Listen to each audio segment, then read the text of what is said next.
Look up at the night sky.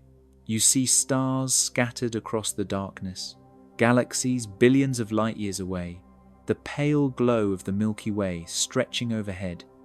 You're taught that you're standing on a planet in an expanding universe, looking outward into infinite space. But what if everything you've been told about the structure of the cosmos is backwards? What if out is actually in? What if the universe isn't an infinite expanse, but rather a hollow sphere, and we're living on the inside surface, looking toward the center? This is the hollow universe theory, one of the most counterintuitive and fascinating proposals in alternative cosmology. It suggests that our entire observable universe exists on the interior surface of an enormous cosmic shell, with everything we think is distant actually being closer to the center of this sphere. The stars above aren't billions of light years away in outward directions, but are reflections, projections, or objects positioned in a curved space that makes them appear distant when they're actually part of the same interior surface we inhabit. The idea sounds absurd at first, like something from science fiction or ancient mythology, and indeed, hollow universe theories have roots in both. For centuries, humans have imagined hollow worlds, from Jules Verne's Journey to the Center of the Earth to various religious cosmologies depicting layered realms. But the modern hollow universe theory isn't based on fantasy or faith. It's grounded in legitimate mathematics, specifically the geometry of curved space and conformal transformations that can map one geometry onto another. The most shocking aspect of this theory is its claim of observational equivalence. Under certain mathematical conditions, a hollow universe with appropriately curved space produces exactly the same observations as standard cosmology. The cosmic microwave background, the redshift of distant galaxies, the distribution of large-scale structure. All of these can be explained within a hollow universe framework that gives identical predictions to the Big Bang model. If this is true, it means we cannot use observations alone to determine which model is correct. The question of whether the universe is hollow or infinite becomes a matter of interpretation, not empirical fact. This challenges fundamental assumptions about how science works. We believe observations constrain theories, that the universe reveals its true nature through careful measurement. But if two radically different geometries produce the same observations, then observation alone cannot tell us which is real. We must rely on other criteria: mathematical simplicity, theoretical elegance, philosophical preferences. The hollow universe theory forces us to confront the limits of empiricism and ask uncomfortable questions about the relationship between mathematics and physical reality. The theory also has profound implications for our cosmic perspective. If we're inside a hollow universe, then the conventional picture of cosmic evolution, the Big Bang singularity, the expansion of space, the eventual heat death, might be completely wrong. There might be no expansion at all, just the geometry of curved interior space creating the illusion of recession. Dark energy and dark matter, the mysterious components making up 95% of the universe's content, might be artifacts of misinterpreting our geometry rather than real physical substances. Throughout this exploration, we'll examine the mathematics, the physics, the observations, and the philosophical implications of hollow universe cosmology. We'll trace its history from ancient myths to modern physics, explore how light and gravity would behave in curved interior space, investigate whether the theory can be tested, and confront the profound questions it raises about reality and perception. By the end, you'll understand one of the strangest ideas in cosmology and perhaps question your own assumptions about the nature of the cosmos we inhabit, how the hollow Earth became the hollow universe, tracing humanity's strangest cosmic belief. The hollow universe theory didn't emerge from physics, but from a much older and stranger source. hollow Earth theories that flourished in the 18th and 19th centuries. Understanding this history is essential because it shows how an idea can be mathematically sophisticated yet physically wrong, and how similar mathematics applied at a different scale might give different results. In 1692, Edmund Halley, the astronomer famous for his comet, proposed that Earth might be hollow, with several concentric spheres nested inside, each capable of supporting life. He suggested this to explain anomalies in compass readings and the Earth's magnetic field. Halley was a serious scientist, and his proposal was taken seriously by some contemporaries, though it never gained widespread acceptance. The idea languished for over a century until John Cleves Symmes Jr., an American Army officer, revived it in 1818. Symmes proposed that Earth was hollow with openings at the poles, and he spent years campaigning for an expedition to find these polar openings. His idea inspired several novels, including Edgar Allan Poe's The Narrative of Arthur Gordon Pym and possibly Jules Verne's Journey to the Center of the Earth. Symmes never found funding for his expedition, but his theory influenced popular culture and inspired more elaborate versions of hollow Earth cosmology. The most sophisticated hollow Earth theory came from Cyrus Teed, an American physician who in 1869 claimed to have had a vision revealing that we live on the inside of a hollow Earth rather than the outside. Teed's cellular cosmology proposed that the entire universe exists inside a hollow sphere about 8,000 miles in diameter, with the Sun, Moon, and stars being projections or reflections in the atmosphere at the center. Gravity, in Teed's system, was replaced by centrifugal force, keeping us pressed against the interior surface. Teed founded a religion around his cosmology and established a commune in Florida. He attempted to prove his theory through experiments, most famously the rectilineator experiment in 1897, where a team used a specially constructed device to measure the curvature of the Earth's surface over a distance of several miles along the beach. They claimed the results showed concave rather than convex curvature, proving we live inside. The experiment was flawed, and the results were artifacts of methodology, but it represents one of the first attempts to empirically test hollow Earth ideas. Why did hollow Earth theories fail? Primarily because of overwhelming evidence for a solid Earth with convex exterior surface. Seismology revealed Earth's internal structure through earthquake waves. Space travel in the 20th century allowed us to photograph Earth from outside, definitively showing its spherical, convex shape. Satellite technology, GPS, and countless other observations are consistent only with living on the outside of a sphere, not the inside. Hollow Earth theories collapsed under the weight of contradictory evidence. But here's where the story takes an interesting turn. In the 1,930 seconds and 1,940 seconds, several mathematicians and physicists noticed something peculiar about hollow Earth geometry. They discovered that through conformal transformations, mathematical operations that preserve angles while changing distances, you could transform the standard outside geometry into an inside geometry that produces identical physical observations. In other words, there's a mathematical mapping between living on the outside of a small sphere in infinite space and living on the inside of a large sphere containing a finite space. This transformation is related to inversion geometry. Imagine a sphere of radius r. Any point P at distance r from the center can be mapped to a point P' at distance r squared to r from the center in the same direction. Points outside the sphere map to inside points and vice versa. If you apply this transformation to all of physics coordinates, distances, light paths, gravitational fields, and adjust the mathematical laws accordingly, you get an equivalent description.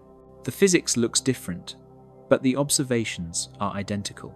This mathematical equivalence means that hollow Earth, as a purely geometric proposition, cannot be falsified by observations if you're willing to modify the laws of physics appropriately. We know we don't live inside a hollow Earth because the standard model is far simpler and requires no modification to physical laws. But the mathematics raised an intriguing question. Could the same principle apply at cosmic scales? If you scale up the hollow Earth idea to encompass the entire observable universe, you get the hollow universe theory. Instead of Earth being hollow, the universe itself is hollow, a vast spherical shell with all matter, energy, and structure existing on its interior surface. We look up into the sky and think we're seeing outward, but we're actually looking inward toward the center of the cosmic sphere. The stars and galaxies aren't billions of light years away in various directions. They're all positioned on the same interior surface we inhabit, with curved space and bent light creating the illusion of vast distances. The crucial difference between hollow Earth and hollow universe is testability. We can travel around Earth, launch satellites, and directly measure its geometry. We cannot travel across cosmic distances or observe the universe from outside. This makes hollow universe cosmology harder to falsify. If the mathematical equivalence holds at cosmic scales, and if the theory can reproduce all cosmological observations, then choosing between hollow and standard models becomes a matter of theoretical preference rather than empirical necessity. Inside-out space, the secret geometry that reverses reality. To understand how a hollow universe could work, we need to delve into the mathematics of curved space and non-Euclidean geometry. The key insight is that geometry isn't absolute. The same physical reality can be described using different geometric frameworks, and what seems curved in one framework might seem flat in another. This flexibility in geometric description is what makes hollow universe cosmology mathematically possible. In Euclidean geometry, the geometry we learn in school, space is flat and infinite. Parallel lines never meet. The angles of a triangle sum to 180 degrees, and the shortest distance between 2 points is a straight line. But Euclidean geometry is just one possibility. In the 19th century, mathematicians discovered non-Euclidean geometries where these axioms don't hold. Spherical geometry, the geometry of a sphere's surface, is positively curved. Parallel lines, great circles, always intersect. Triangles have angles summing to more than 180 degrees, and the shortest path between 2 points is an arc of a great circle. Hyperbolic geometry is negatively curved, with parallel lines diverging, triangles having angles summing to less than 180 degrees, and distances growing exponentially with radius. General relativity tells us that space-time itself can have curvature caused by matter and energy, making non-Euclidean geometry essential for understanding cosmology. The hollow universe theory uses a specific type of curved geometry inside a spherical shell. Imagine you're on the interior surface of an enormous sphere. If space were flat inside, the geometry would be simple. The center would be a point, and distances would follow ordinary Euclidean rules. But what if space inside is curved, such that distances increase differently than you'd expect? The key is to use a metric, a mathematical function that tells you how to measure distances. In standard coordinates, if you're at distance r from the center of a sphere of radius r, the proper distance to the center might not be r, but some function f that increases faster than r as you approach the center. If fr increases without bound as r approaches 0, then the center is infinitely far away, even though coordinately it's at r equals 0. This is exactly what happens with certain conformal transformations. A conformal transformation preserves angles but rescales distances by a factor that depends on position. One famous example is stereographic projection, used in mapmaking to project a sphere onto a plane. The transformation where r is replaced by r squared divided by r is another example. It inverts distances with respect to a sphere whose radius is r. Under inversion, what was far away becomes close and vice versa. Points outside the sphere map to inside points. If you apply this transformation to the entire universe, with the sphere being the cosmic shell, then what standard cosmology describes as distant galaxies, billions of light years away in outward directions, are actually mapped to positions closer to the center of the interior sphere. The edge of the observable universe becomes the shell itself, while the unreachable center of the hollow sphere corresponds to infinite distance in standard cosmology. But transforming coordinates alone isn't enough. Physical laws must also transform appropriately. Light paths, gravitational fields, the behavior of matter and energy all must be modified to maintain consistency with observations. This is where the theory becomes complex and where most physicists become skeptical. In a conformally transformed spacetime, light doesn't travel in straight lines, geodesics of the original metric, but in curves, geodesics of the transformed metric. For the hollow universe to reproduce observations, light must bend in just the right way, so that what appears to be a distant galaxy in a certain direction actually corresponds to a position on the interior shell where a galaxy exists. The curvature of space inside the shell must create the optical illusion of vast distances and three-dimensional depth, when in reality everything is on a two-dimensional surface plus radial depth if the shell has thickness. Gravity also transforms non-trivially. In standard cosmology, gravity is described by Einstein's field equations relating space-time curvature to matter-energy distribution.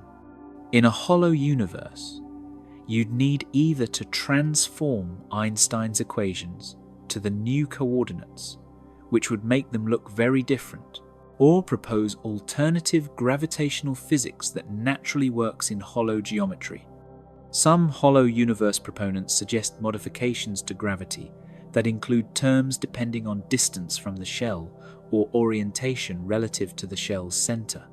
The mathematical sophistication required to make hollow universe cosmology work consistently is substantial. You can't just wave your hands and say, "We're inside." You need explicit metrics, transformation rules, and modified physical laws that produce the right observations. Some researchers have attempted this, constructing specific models with detailed mathematics. Others argue that the project is hopeless because any attempt to maintain observational equivalence requires such convoluted modifications to physics that the theory loses any advantage in simplicity or elegance. One important concept is the idea of infinite space within finite volume. This seems paradoxical. How can a finite sphere contain infinite space? The answer is that space is defined by the metric, not by coordinate ranges. If the metric inside the shell is such that proper distances diverge as you approach the center, then even though the coordinate distance from shell to center is finite, equal to the shell's radius, the proper distance is infinite. An observer traveling toward the center would find that no matter how far they go, the center remains infinitely far away. They'd never reach it. Just as in standard cosmology, we can never reach infinite distance. This concept is similar to horizons in black hole physics. The event horizon of a black hole is at finite coordinate radius, but infinite proper distance for an outside observer. In a hollow universe, the center plays a similar role. finite in coordinates, infinite in proper distance. This makes the hollow universe not just a finite box, but a complete infinite space, topologically equivalent to standard infinite cosmology, but with radically different geometry. The universe turned inside out. What a hollow cosmos would look like. If we truly inhabit a hollow universe, what would we see when we look at the sky? How would the stars, galaxies, and cosmic microwave background appear? Would the geometry be obvious, or would it be hidden by the curvature of space and the bending of light? Let's construct a visual picture of life inside the cosmic shell. Imagine you're standing on the interior surface of an enormous sphere, perhaps billions of light years in radius. The surface beneath your feet isn't flat but curves upward in all directions, like standing at the bottom of an incomprehensibly large bowl. However, the curvature is so gentle that locally, over scales of planets, stars, or even galaxies, it appears flat. Just as Earth's surface seems flat to us because its radius is so large, the interior surface of the cosmic shell would seem flat over human scales. Looking up into the sky, you'd see stars and galaxies, but where are they actually located? In the hollow universe model, they're on the same interior surface you're standing on, just in different locations on the shell. The Milky Way, Andromeda, the distant galaxy clusters all exist on the inside of the sphere. When you look at a galaxy you think is a billion light years away, you're looking at light that has traveled across the curved interior space, perhaps wrapping partially around the interior before reaching you. But here's where it gets strange. The center of the hollow sphere would be visible in the sky, not as a point necessarily, because proper distance to the center is infinite, but as a direction. In some hollow universe models, the center appears as a concentrated glow, possibly identified with the cosmic microwave background or with the integrated light of all matter in the universe converging toward the central region. Other models have the center appearing dark because light paths don't converge there, or because the curvature is such that the center is a horizon we can't see beyond. The cosmic microwave background, CMB, the faint glow of radiation filling all of space, would still be visible in a hollow universe, but might have a different origin. In standard cosmology, the CMB is relic radiation from 380,000 years after the Big Bang, redshifted by cosmic expansion. In hollow cosmology, the CMB might be radiation emitted by the shell itself, or reflected radiation bouncing around the interior, or light that has travelled vast proper distances through curved space and been redshifted by geometric effects rather than expansion. One prediction of some hollow universe models is that the CMB should show subtle anisotropies related to the shell's structure. If the shell isn't perfectly uniform, variations in its properties would imprint patterns on the CMB that might differ from standard cosmology's predictions. The famous axis of evil in the CMB data, an unexpected alignment of large-scale fluctuations, could potentially be explained by shell geometry, though this is highly speculative. The distribution of galaxies in the sky would depend on the details of the hollow model. In standard cosmology, galaxies are distributed roughly uniformly on large scales, with local clustering due to gravitational attraction. In a hollow universe, galaxies might be distributed uniformly on the interior surface, but because of how light bends through curved interior space, they'd appear to have three-dimensional depth, with some appearing closer and others farther away based on how their light reaches us. Redshift, the stretching of light to longer wavelengths, is observed for distant galaxies and is interpreted in standard cosmology as evidence for cosmic expansion. In hollow cosmology, redshift would need an alternative explanation. One possibility is geometric redshift. Light travelling through curved space with a varying metric loses energy. appearing redshifted when it reaches us. Another possibility involves a varying speed of light, with light traveling slower at greater proper distances from the shell, causing wavelength shifts. If you could travel within the hollow universe, your experience would depend on how gravity works in this model. If gravity is modified such that there's no net gravitational force inside a hollow sphere, as Newton's shell theorem states for Newtonian gravity, then you'd experience weightlessness once you left the surface. But observations show we experience gravity on Earth, in our solar system, and throughout the galaxy. So any hollow universe model must explain why gravity appears to work normally at local scales while having unusual properties at cosmic scales. One possibility is that the shell's mass is so enormous that even at interior points, there are significant gravitational effects due to the shell's non-uniformity or due to modifications to gravity that don't follow Newton's shell theorem. Another possibility is that what we perceive as gravity is actually a combination of effects. Some from local matter, soon Earth, galactic center, and some from the shell's influence, with the combination producing the gravity we observe. Looking at the night sky from inside a hollow universe, would you notice anything unusual? Probably not, if the theory is constructed carefully to maintain observational equivalence. The stars would look like stars, the galaxies like galaxies.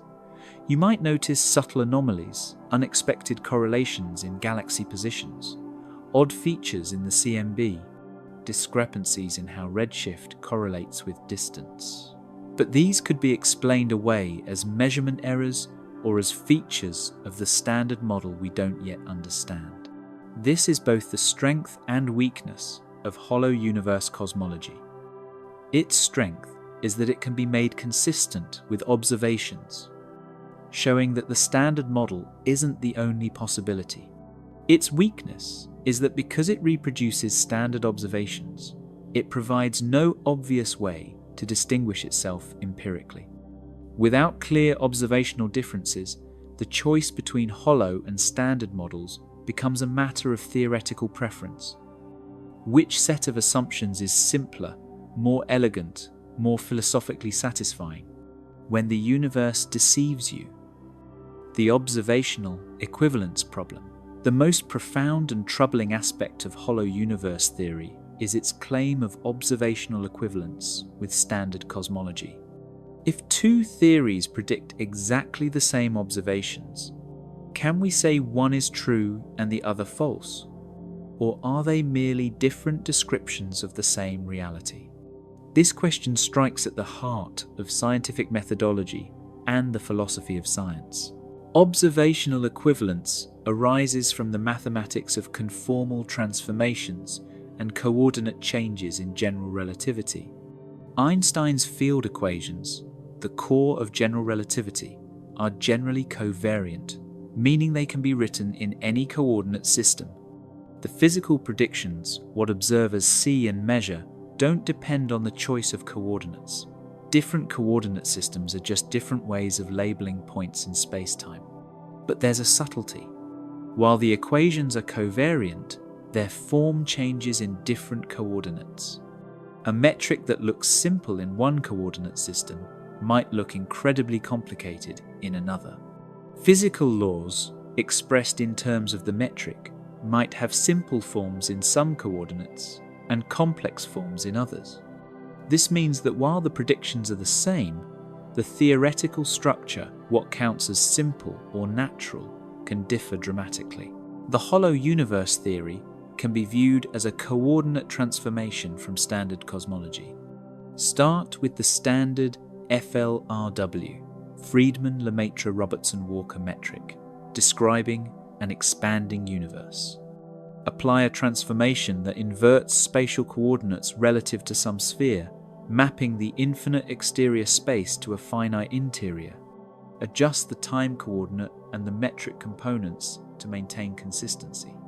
The result is a new metric describing a hollow universe where space is finite and bounded by a shell. Crucially, If the transformation is done correctly, the new metric predicts the same observations as the original. Light paths, though following different mathematical curves in the new coordinates, connect the same events.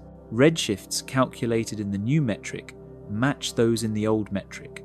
The CMB, temperature, galaxy distributions, large-scale structure, everything observable remains the same. So why don't physicists embrace hollow universe cosmology if it's observationally equivalent? Several reasons. First, the transformed equations are much more complicated. The simple FLRW metric becomes a complex metric with many terms. Einstein's field equations, elegant in standard form, become unwieldy. The principle of theoretical simplicity, Occam's razor, favors the standard model. Second, the physical interpretation is less intuitive. In standard cosmology, we have expansion of space, gravitational attraction, causing structure formation, dark matter and dark energy as admittedly mysterious components. In hollow cosmology, we need alternative explanations for all these phenomena, often invoking modifications to gravity or introducing new fields to explain observations. These modifications seem ad hoc, added to fix problems rather than arising naturally from fundamental principles. Third, hollow universe theory lacks a clear origin story.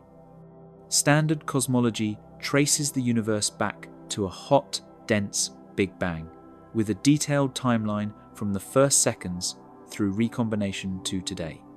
What's the hollow universe's origin? Did the shell form from a collapse? Has it always existed? Without a compelling cosmogony, the theory feels incomplete. But proponents of observational equivalence argue that these objections are aesthetic rather than empirical. Science, they say, should be based on observations, not on preferences for simplicity or intuitive appeal. If two theories predict the same observations, neither has a privileged claim to truth. We might choose the standard model for practical reasons it's easier to work with, but we shouldn't claim it's more real than the hollow alternative. This raises a philosophical question about the nature of scientific realism. Are our theories describing an objective reality that exists independently of our observations? Or are they merely useful instruments for predicting observations? Realists believe the former. Instrumentalists believe the latter. For realists, observational equivalence is troubling because it suggests we can never know which theory describes reality. For instrumentalists, it's not a problem because theories are just tools, and we can choose the most convenient tool for the job. There's also the question of whether the equivalence is truly exact. Some researchers argue that at a foundational level, hollow and standard cosmologies must differ. Perhaps quantum gravity effects break the equivalence, giving slightly different predictions for phenomena at the Planck scale. Perhaps there are subtle differences in how information propagates or how entanglement behaves across cosmic distances. If such differences exist, they could in principle allow us to distinguish the theories empirically, resolving the equivalence. Another angle is practical observability. Even if two theories are in principle equivalent, they might make different predictions for experiments we can actually perform. For instance, if hollow universe theory requires light to travel slower at certain positions, we might be able to test this with precision measurements of light from supernovae at different distances. If the standard model predicts one pattern and the hollow model predicts another, we can test which is correct, breaking the equivalence. The observational equivalence problem also appears in other areas of physics. In quantum mechanics, different interpretations, Copenhagen, many worlds, Bohmian mechanics, make the same predictions for all experiments, but offer radically different pictures of reality. In gauge theories, different gauge choices lead to the same physical predictions but use different mathematical formulations. Physics is full of situations where the map from theory to observation is many to one, where multiple theoretical structures project down to the same observational consequences. Living with observational equivalence requires intellectual humility. It means accepting that our observations might underdetermine our theories, that the data doesn't uniquely constrain the theoretical picture. We must supplement observations with other criteria: simplicity, elegance, unification, philosophical coherence. But these criteria aren't empirical. They're judgments about what makes a good theory. Different scientists might weigh these criteria differently, leading to disagreements about which observationally equivalent theory to prefer. For hollow universe cosmology, the equivalence means the theory can't be easily dismissed as wrong. It can, however, be judged as less useful, less elegant, or less fruitful than standard cosmology. And that judgment, while not empirical, is still scientific. Science isn't just about making predictions. It's about building coherent, productive frameworks for understanding nature. On those grounds, standard cosmology currently wins. But the hollow universe remains a mathematical possibility, a reminder that the cosmos might be stranger than our preferred models suggest. Inside gravity. How it changes when you're within. Gravity is the fundamental force shaping cosmology, governing how matter attracts matter, how structures form, and how the universe evolves. In standard cosmology, gravity follows Einstein's general relativity, where matter and energy curve space-time and objects move along geodesics in that curved space-time. But in a hollow universe, gravity faces a peculiar problem. Newton's shell theorem seems to say there should be no gravitational force at all inside a hollow sphere. The shell theorem, proved by Isaac Newton in the Principia, states that a spherically symmetric shell of matter exerts no net gravitational force on any object inside it. The reasoning is elegant. At any interior point, the gravitational pull from the nearby shell is stronger because it's closer, but subtends a smaller angle, while the pull from the far side is weaker, but subtends a larger angle. These effects exactly cancel, leaving zero net force. This theorem is a disaster for naive hollow universe models. If we live inside a massive shell, and the shell exerts no gravitational force on interior objects, then everything should float weightlessly. But we clearly experience gravity. We fall when we jump, planets orbit the sun, galaxies rotate around their centers. Gravity is everywhere, and it's strong. How can this be reconciled with living inside a shell? There are several possible resolutions. The first is to abandon the shell theorem by modifying gravity. Einstein's general relativity reduces to Newtonian gravity in the weak field low velocity limit, and in that limit, the shell theorem holds. But perhaps at cosmic scales, or in the presence of a massive shell, general relativity behaves differently. Some hollow universe models propose modifications to Einstein's equations that include additional terms depending on position relative to the shell. One such modification involves torsion, a geometric property of spacetime, absent in standard general relativity but present in Einstein-Cartan theory. Torsion couples to the intrinsic spin of matter, and in the presence of extremely high densities or angular momentum, it can create repulsive gravitational effects. If the cosmic shell has enormous spin or density, torsion might generate interior gravitational fields that wouldn't exist in standard general relativity. Another approach invokes additional fields.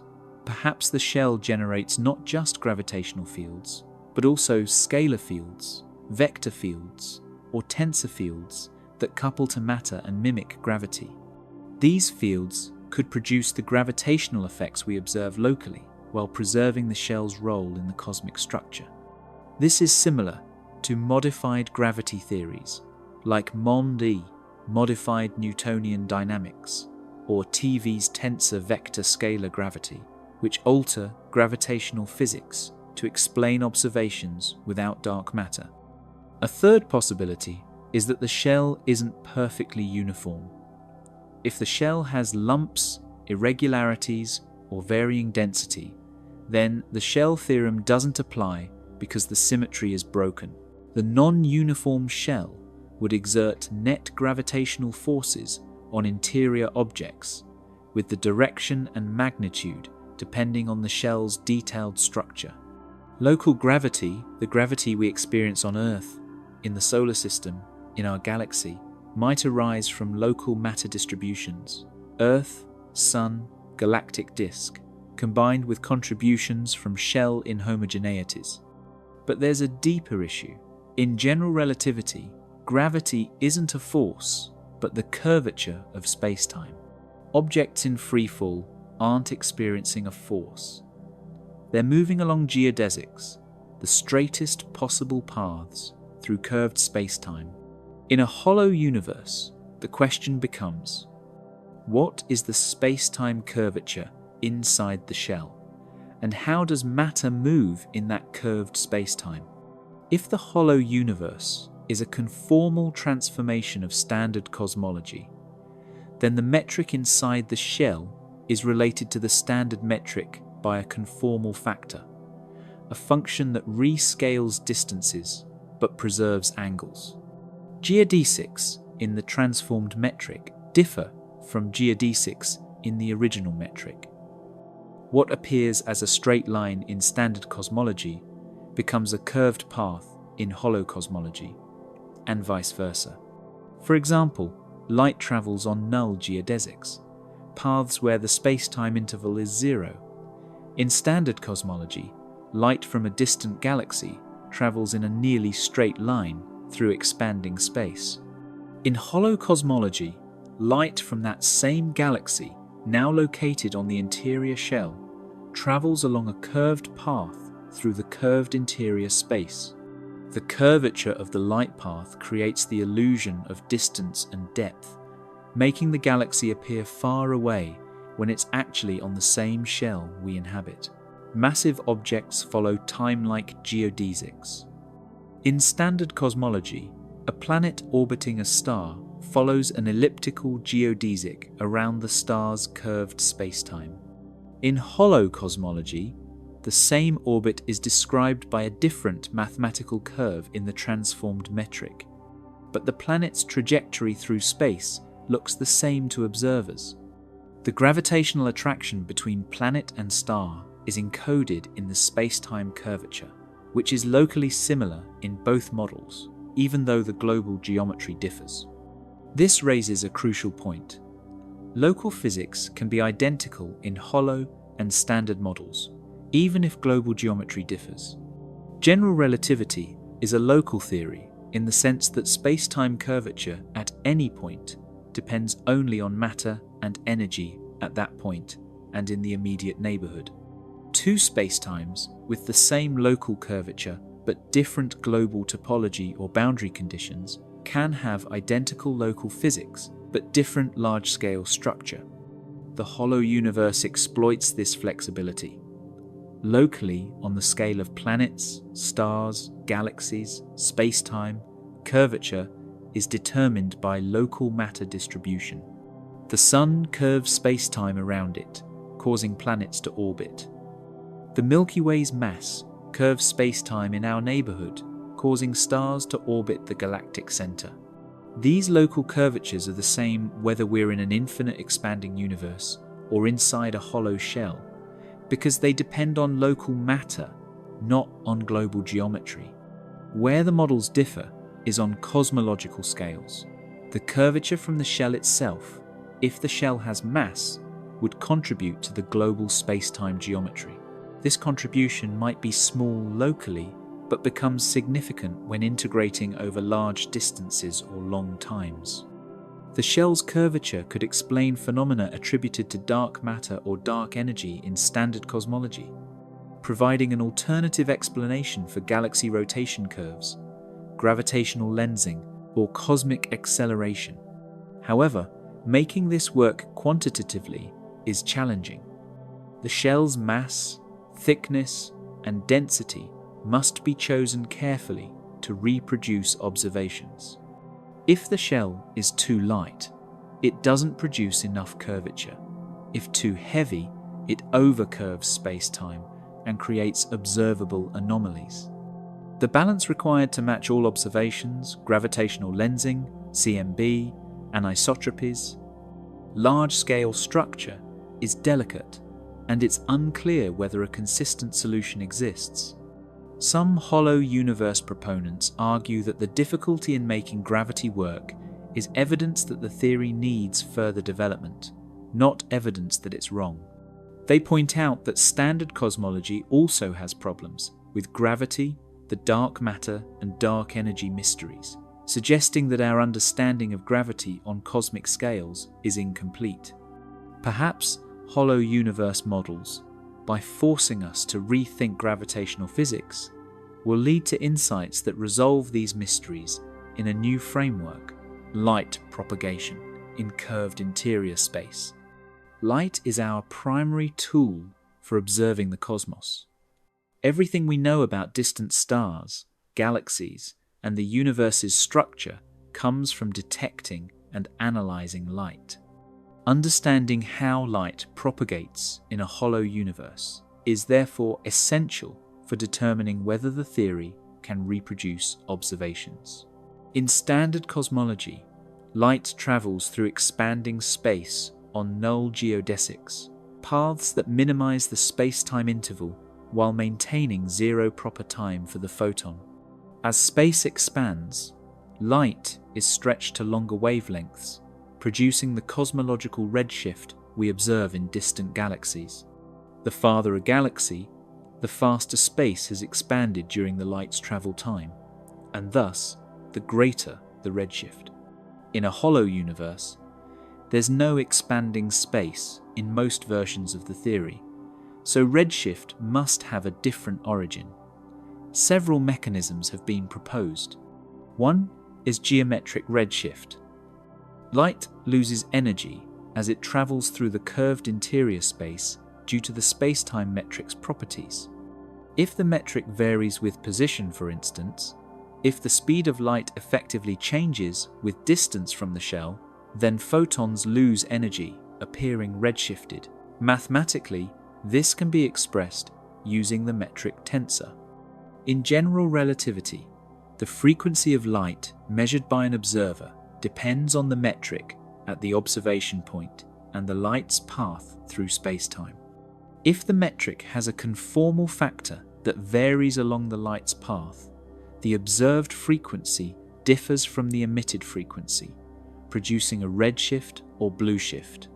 For hollow universe models to reproduce observed redshifts, the metric must be constructed so that light travelling from distant parts of the shell undergoes appropriate redshift. The required metric is quite specific. It must produce redshift proportional to distance, matching Hubble's law, which observationally shows that redshift z increases roughly linearly with distance d. In standard cosmology, this arises naturally from expansion. Z is approximately equal to h0d, c for small redshifts, where h0 is the Hubble constant and c is the speed of light. In hollow cosmology, the metric must be fine-tuned to give the same relationship through geometric effects. One proposal involves a varying speed of light.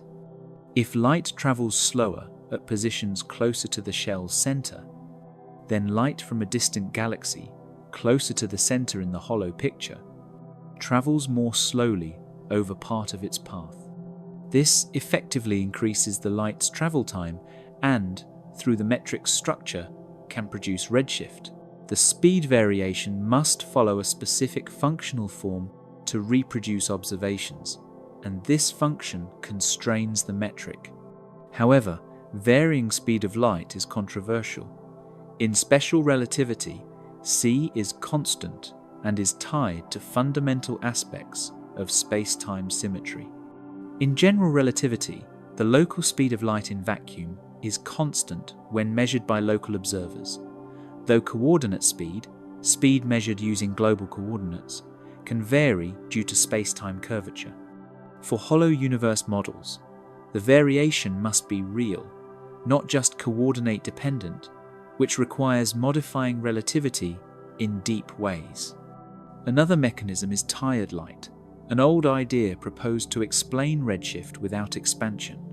In tired light theories, photons lose energy gradually as they travel through space, perhaps by interacting with matter, plasma, or fields. The energy loss produces redshift proportional to distance.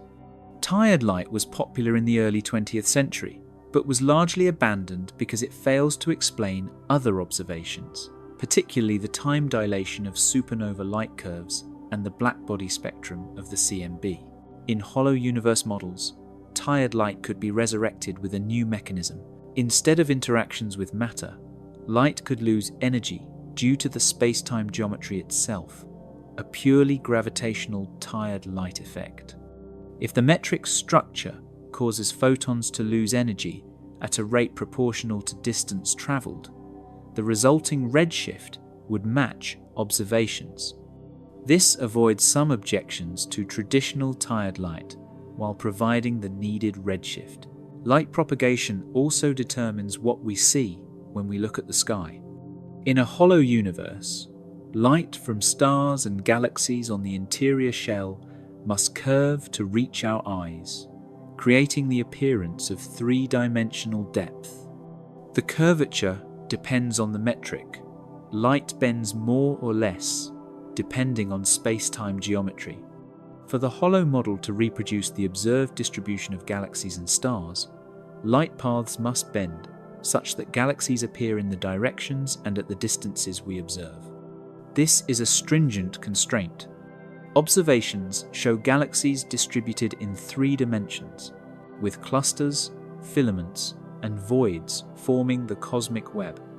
In a hollow universe, where everything is on a 2-dimensional shell, or thin 3-dimensional shell, the light paths must be contorted enough to create the illusion of this 3-dimensional structure. It's unclear whether any physically reasonable metric can achieve this without fine-tuning. One possibility is that the shell itself has 3-dimensional structure. It's thick enough that galaxies exist at different depths within it.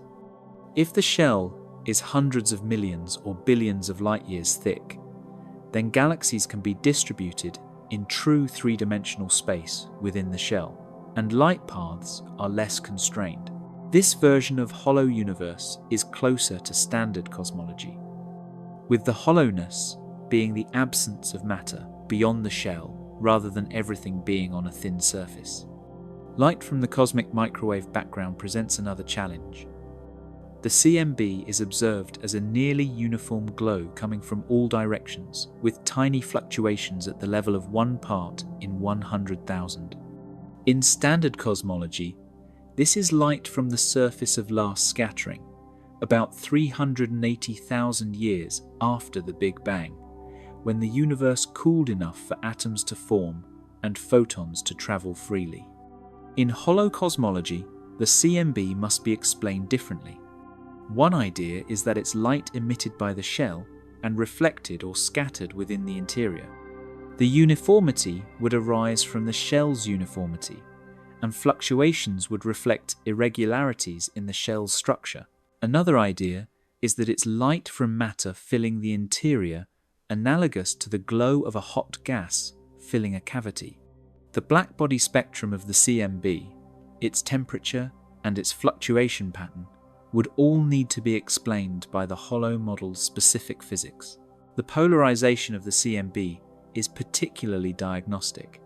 CMB photons are slightly polarized, with the polarization pattern encoding information about the early universe's dynamics and the gravitational waves produced during inflation. Standard cosmology predicts specific polarization patterns, E modes and B modes, based on scalar and tensor fluctuations during inflation.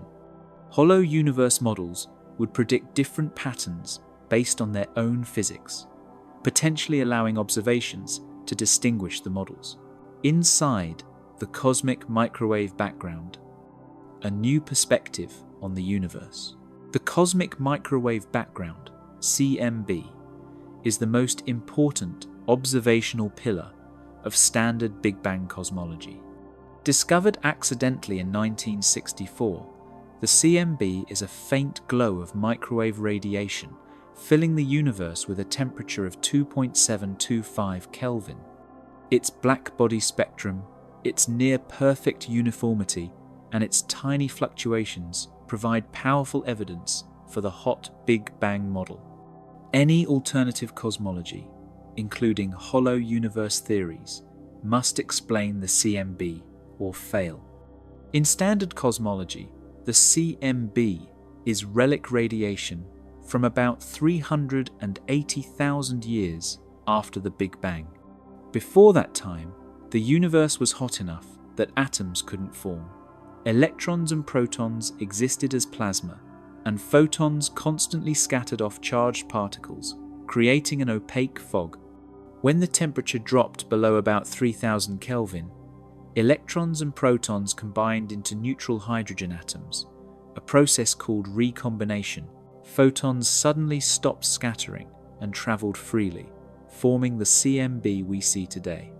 Cosmic expansion has redshifted these photons from visible, infrared wavelengths to microwaves, stretching their wavelength by a factor of about 1,100.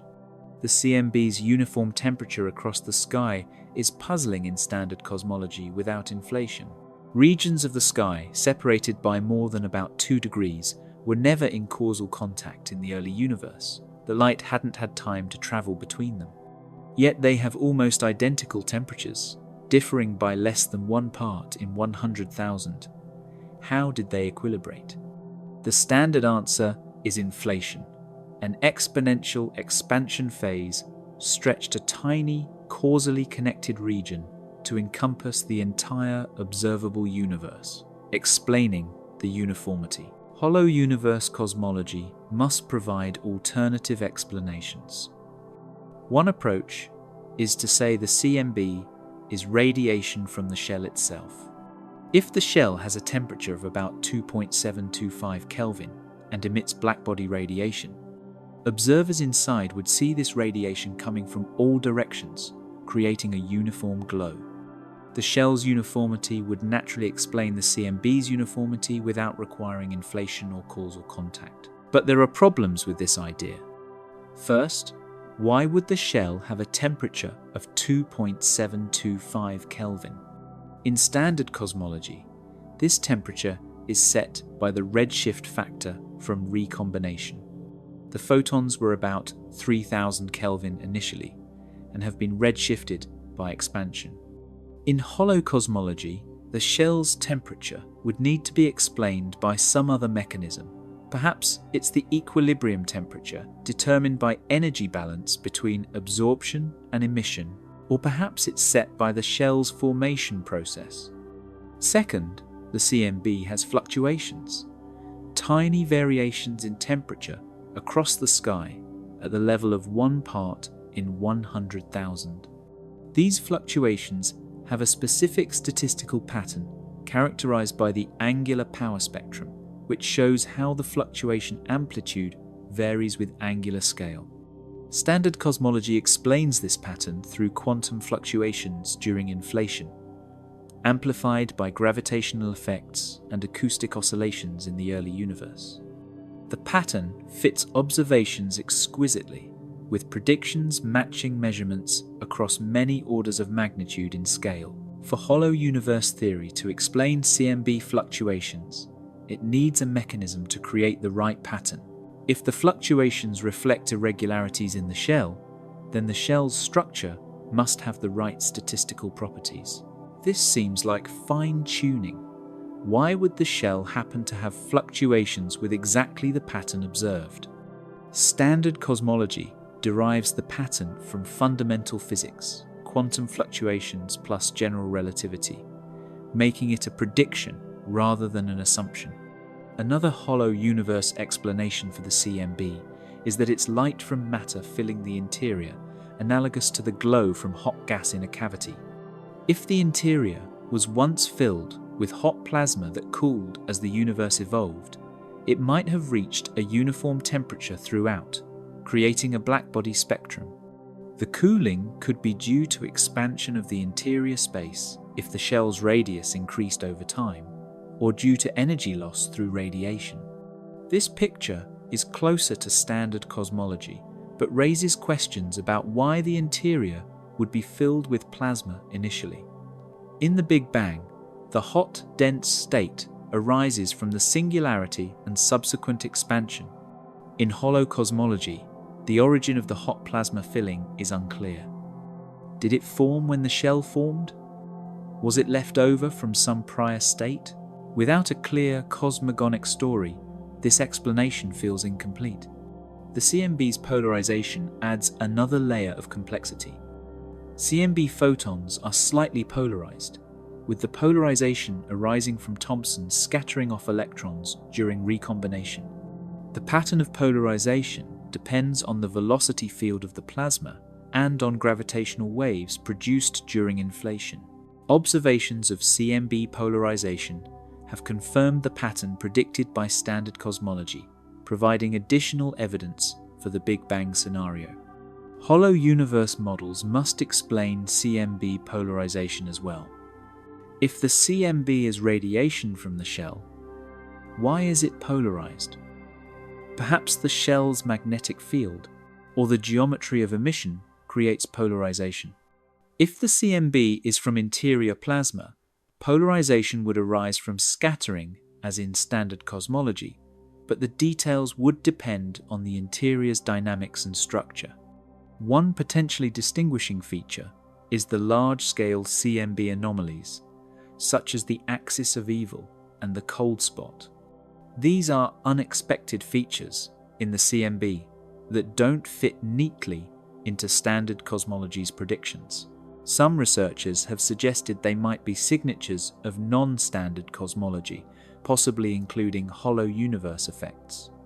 If the shell has large-scale structure, or if the interior geometry has preferred directions, these could imprint patterns on the CMB that manifest as anomalies.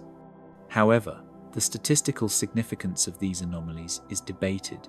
They might be coincidences, the result of selection effects, or artifacts of how foreground contamination is removed.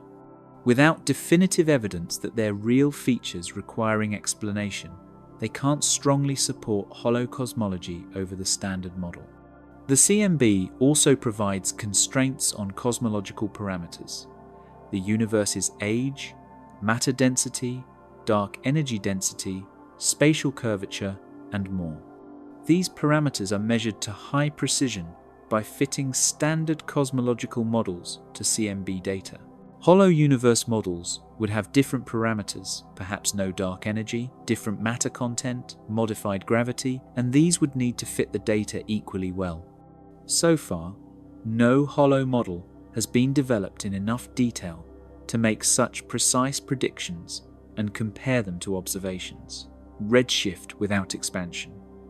What if the universe isn't growing? Cosmological redshift is one of the foundational observations supporting the Big Bang model. Edwin Hubble discovered in 1929 that distant galaxies have their light shifted toward redder wavelengths, with the redshift proportional to the galaxy's distance. This Hubble's law is interpreted as evidence that space itself is expanding, carrying galaxies apart and stretching light in transit. But redshift doesn't necessarily imply expansion. Light can be redshifted by other mechanisms: gravitational fields, gravitational redshift, motion relative to the observer, Doppler shift, or energy loss during propagation tired light. Hollow universe cosmology which typically doesn't include expansion, must explain redshift through one of these alternative mechanisms. Gravitational redshift occurs when light climbs out of a gravitational well.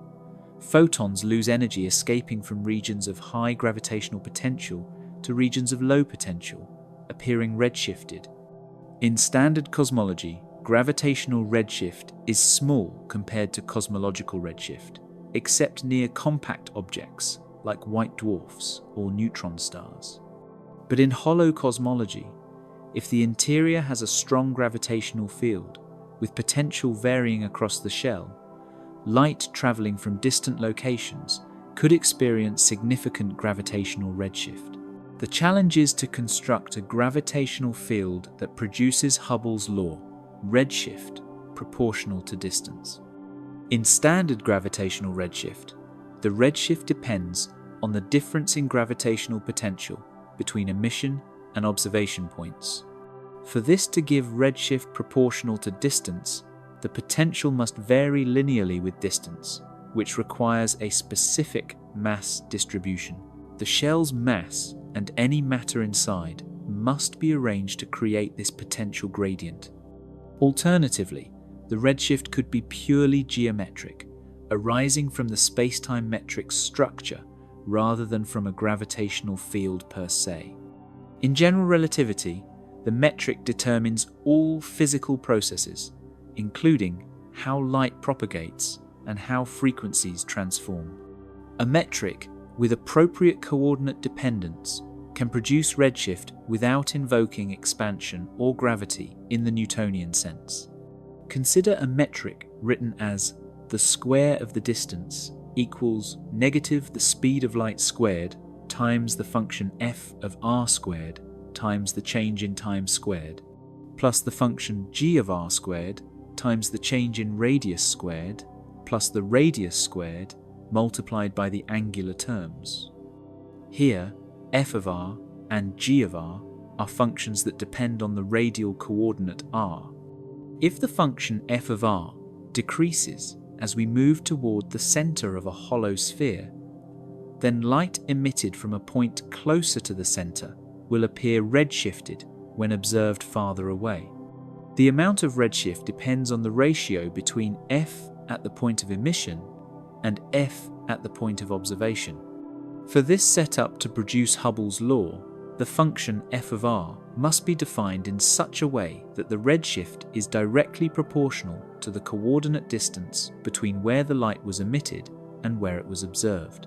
This requirement places restrictions on the mathematical form of f of r. One possible choice is to make f of r proportional to r itself, which would make the redshift proportional to the change in distance. However, this is just one specific assumption, and there's no clear reason why the geometry of space should behave that way.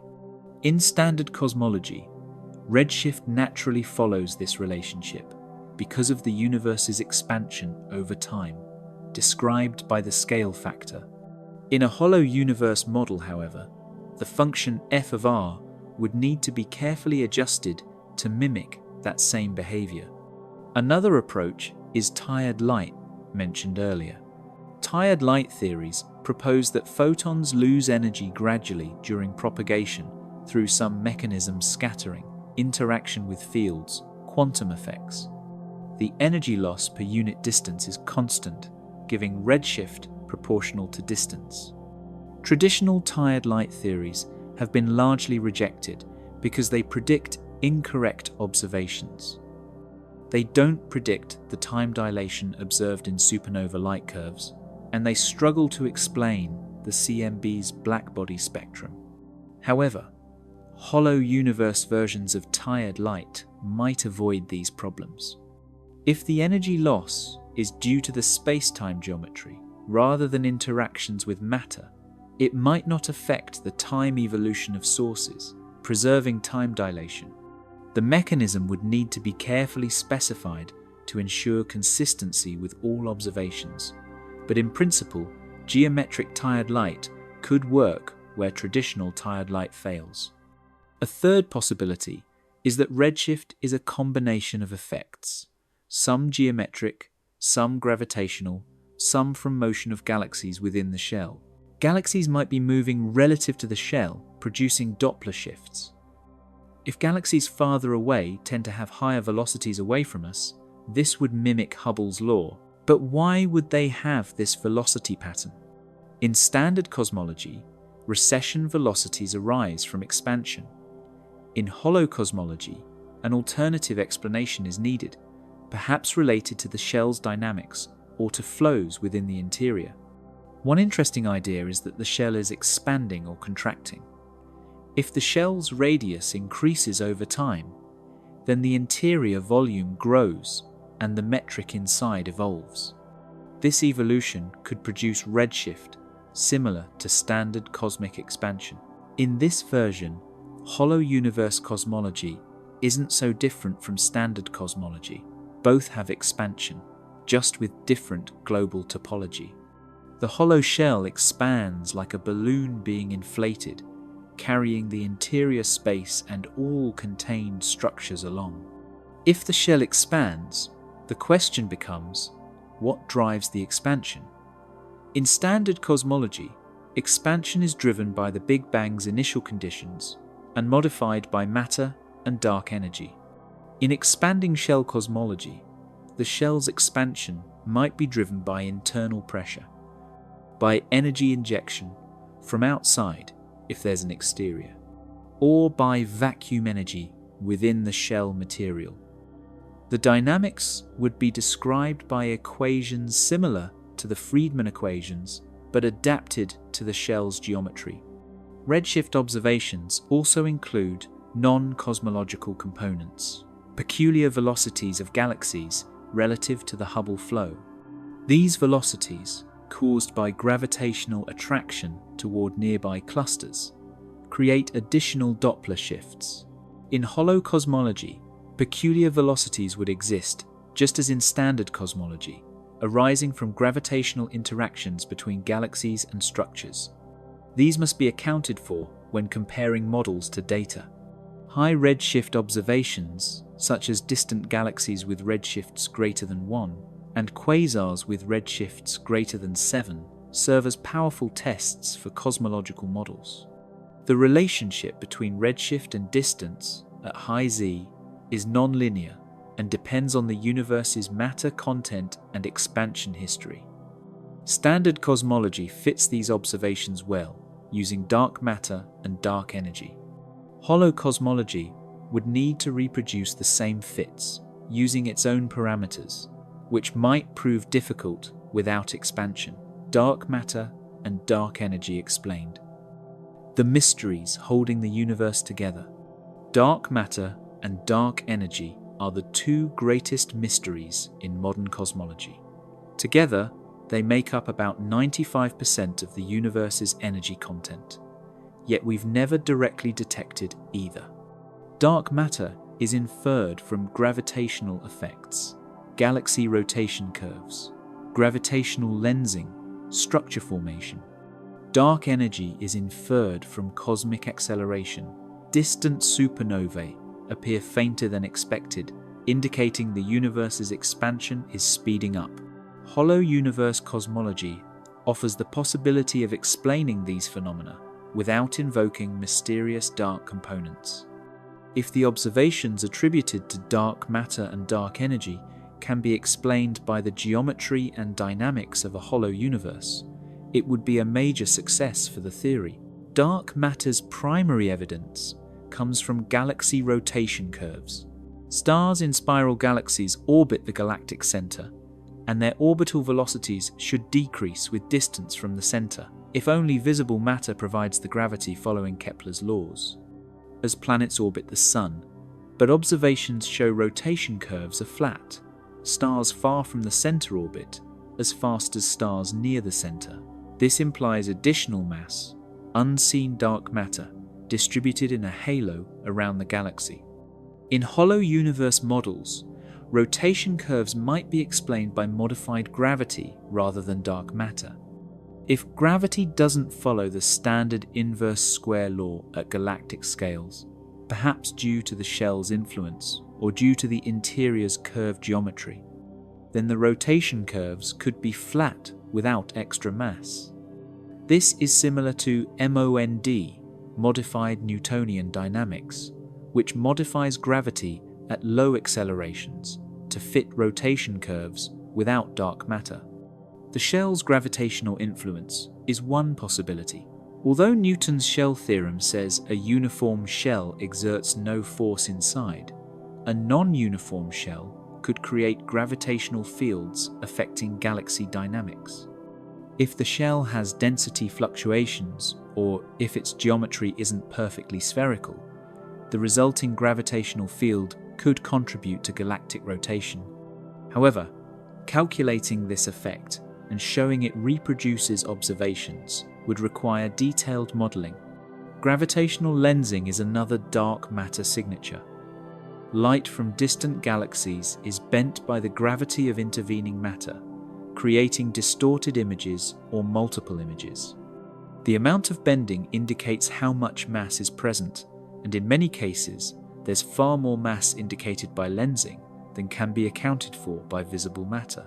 This is strong evidence for dark matter.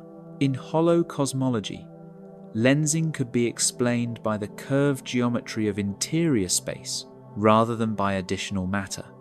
Light paths bend not just because of local mass concentrations, but because of the global metric structure. If the metric is chosen appropriately, lensing observations might be reproduced without dark matter. However, this requires the metric to have specific properties that produce the right amount of bending at the right locations, which might be difficult to achieve consistently across all lensing observations. Dark energy is even more mysterious. Observations of distant supernovae in the late 1990 seconds showed that the universe's expansion is accelerating rather than decelerating. This acceleration is attributed to dark energy, a component with negative pressure that drives expansion. The simplest form of dark energy is the cosmological constant, a constant energy density in empty space. But why the constant has the tiny value observed, about 10 to the power of -9 joules per cubic meter, is unexplained. The cosmological constant problem. Hollow universe cosmology without expansion doesn't need dark energy to explain acceleration, because there's no expansion to accelerate. The supernova observations would be explained differently. If the supernovae's apparent faintness is due to geometric redshift rather than expansion, then the distance-redshift relationship differs from standard cosmology in a way that mimics acceleration. The key is to construct a metric where the redshift-distance relation matches observations, including the apparent acceleration. Alternatively, if the shell is expanding, dark energy could be replaced by some property of the shell. Perhaps the shell's material has negative pressure, driving expansion like dark energy. Or perhaps the shell is accelerating outward due to some external influence or internal dynamics. The shell's expansion would then mimic dark energy's effects, without requiring a mysterious vacuum energy filling all space. The concordance cosmology model, combining CMB data, supernova data, and large-scale structure observations, determines that the universe is about 68% dark energy, 27% dark matter, and 5% ordinary matter. These proportions are derived assuming standard cosmological equations, Friedmann equations with general relativity. Hollow universe models would derive different proportions, perhaps with no dark energy and reduced or zero dark matter, depending on how geometry and modified gravity explain observations. Testing whether hollow cosmology can match the full range of observations without dark components requires detailed calculations. Researchers would need to specify the metric explicitly, calculate predictions for all key observations, and compare to data. So far, this hasn't been done to the level of precision achieved by standard cosmology, which fits data to sub-percent accuracy. Until hollow models achieve similar predictive power, standard cosmology retains its empirical advantage. One philosophical point: eliminating dark matter and dark energy would be appealing if it simplified cosmology. But if the simplification requires a complex metric with many arbitrary functions and parameters, the simplicity is illusory. Occam's razor doesn't just count entities, matter versus energy components. It also counts assumptions and parameters. A model with fewer components but more adjustable functions might be more complex overall than a model with a few extra components but simpler mathematical structure. Time dilation inside a hollow universe. A mind-bending look at relativity. Einstein's theories of special and general relativity transformed our understanding of space, time, and gravity. Special relativity showed that time and space are relative, dependent on the observer's motion. General relativity extended this to gravitation, showing that space-time itself is curved by matter and energy. Any alternative cosmology must be compatible with relativity's well-tested predictions while providing a new framework for cosmological phenomena. In hollow universe cosmology, relativity still holds, but its application depends on the specific space-time metric inside the shell. The metric determines how clocks tick, how rulers measure distance, how light propagates, and how objects move. A hollow universe metric differs from the standard cosmological metric, FLRW, so relativistic effects manifest differently. Time dilation, the phenomenon where time passes at different rates for different observers, occurs in both special and general relativity. In special relativity, moving clocks tick slower relative to stationary clocks. In general relativity, clocks in gravitational fields tick slower than clocks far from mass. These effects are well tested. GPS satellites must correct for both special relativistic, due to their orbital velocity, and general relativistic, due to Earth's gravity, time dilation, to maintain accurate positioning. In a hollow universe model, the passage of time depends on the time-related part of the metric. If the metric is written as the square of the distance equals negative the speed of light squared times the function f of r squared times the change in time squared, plus the function g of r squared times the change in radius squared, and so on, then the flow of time is determined by how f of r behaves. A clock located at a specific radius ticks at a rate proportional to f of r. If this function changes with position, clocks in different regions will tick at different speeds, producing gravitational time dilation even in the absence of any nearby mass. For hollow cosmology to be consistent with observations, the time dilation effects it predicts must match what's observed.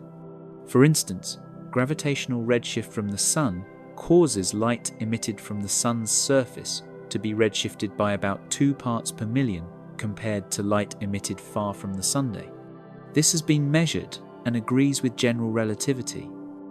A hollow universe metric must produce the same local redshift, ensuring that local gravitational effects are unchanged. But at cosmological scales, time dilation could differ. In standard cosmology, distant galaxies' light is redshifted, and if we observe time-varying phenomena in those galaxies, like supernova light curves, we see time dilation.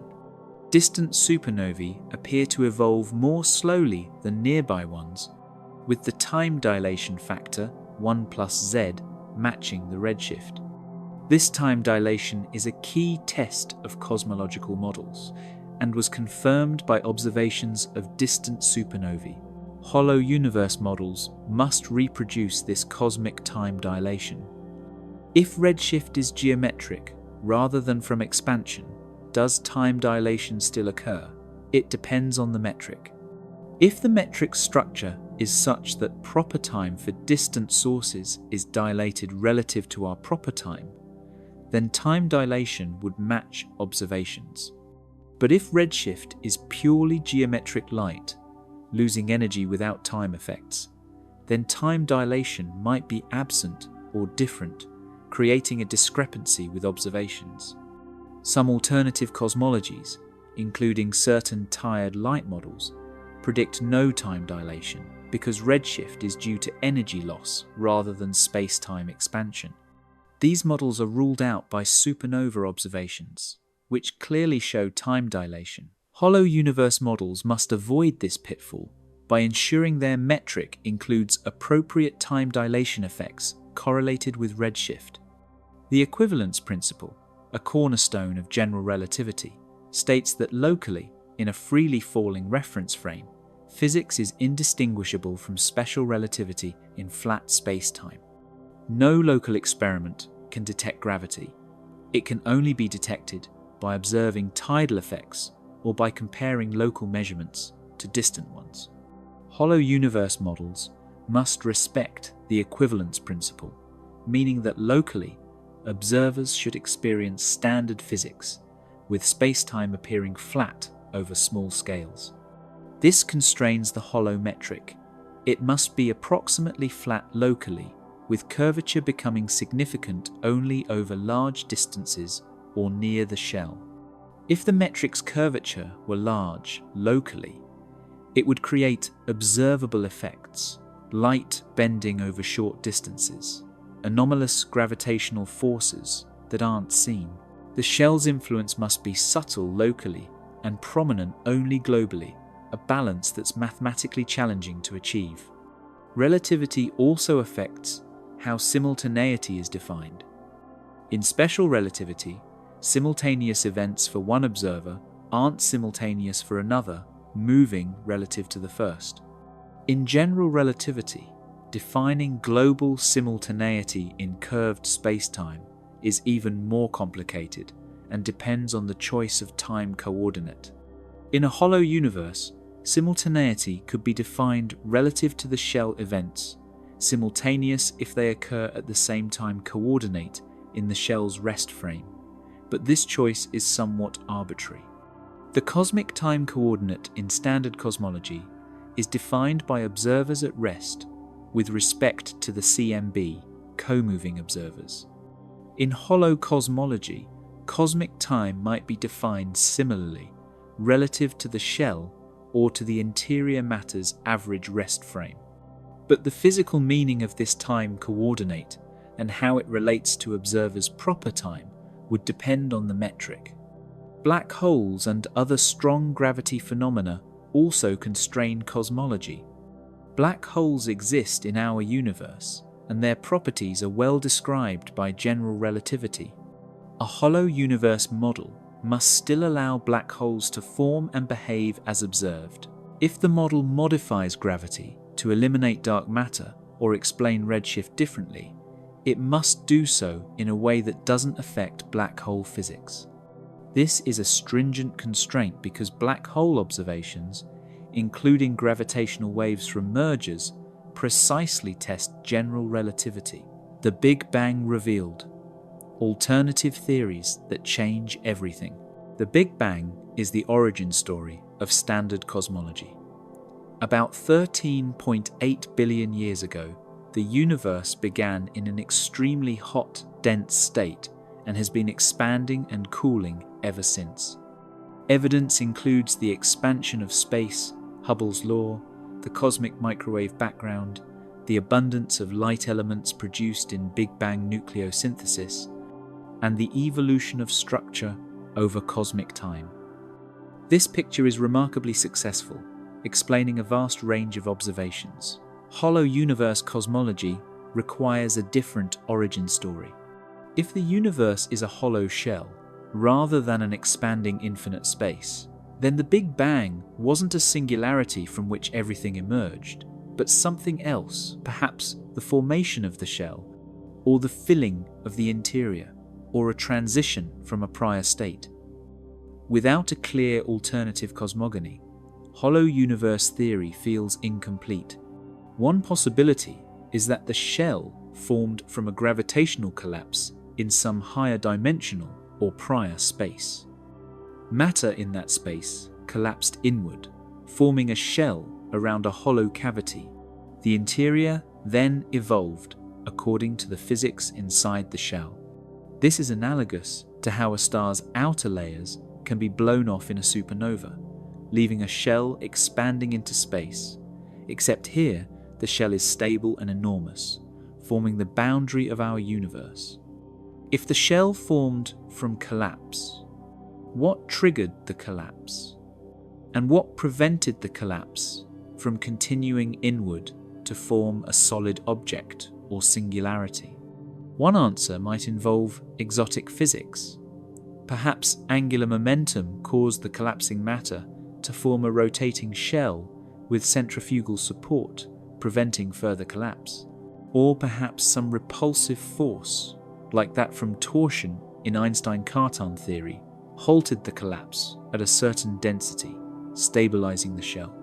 Another possibility is that the shell has always existed, eternal and unchanging. In this scenario, there was no Big Bang, no beginning.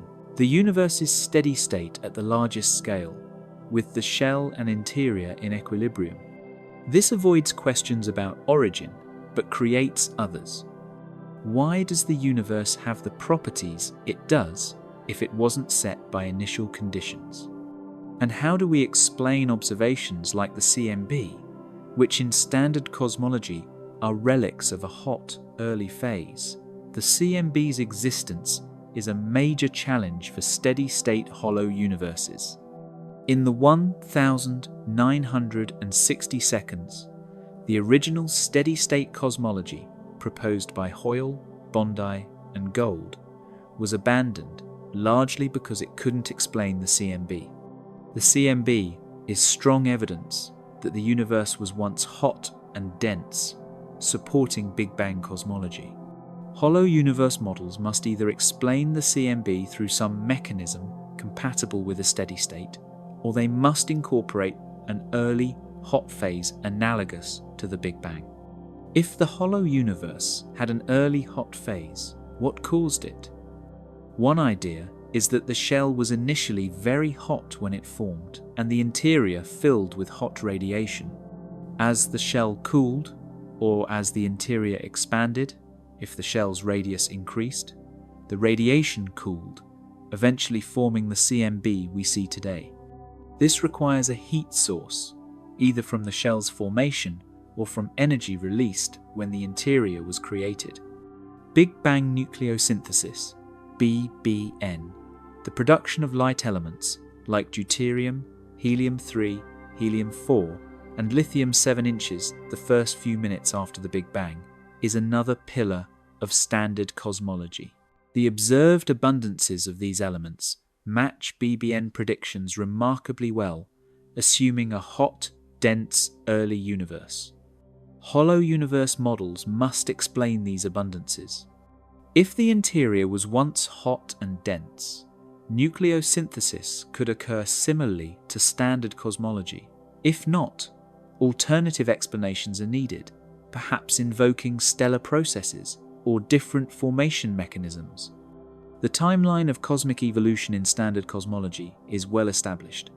Planck epoch first 10 to the power of -43 seconds, grand unification epoch, inflationary epoch, quark epoch, hadron epoch, lepton epoch, nucleosynthesis, first 3 minutes, recombination 380,000 years, and then structure formation over billions of years. Each epoch is defined by the physics dominant at that time, determined by temperature and density. Hollow universe cosmology would need its own timeline. If the shell formed at some initial time, the interior might have gone through similar epochs as it cooled or expanded, but the details would differ. There might be no inflation, no grand unification epoch if the shell never reached those energy scales. The timeline would depend on the shell's formation mechanism and the interior's initial state. One intriguing variant is cyclic or oscillating hollow universe models. Perhaps the shell expands and contracts periodically, with each cycle creating a new phase of cosmic evolution. At maximum expansion, the interior is cold and dilute. At maximum contraction, it's hot and dense, resembling the Big Bang. Observations from inside would depend on where we are in the cycle. If we're in an expanding phase post-contraction, it would mimic standard Big Bang expansion. This connects to cyclic cosmology models in standard frameworks, like the ekpyrotic universe, or Penrose's conformal cyclic cosmology. These models avoid a true beginning by having the universe go through infinite cycles, each ending feeding into the next beginning. Hollow universe cosmology could incorporate similar ideas, with the shell's dynamics driving cycles.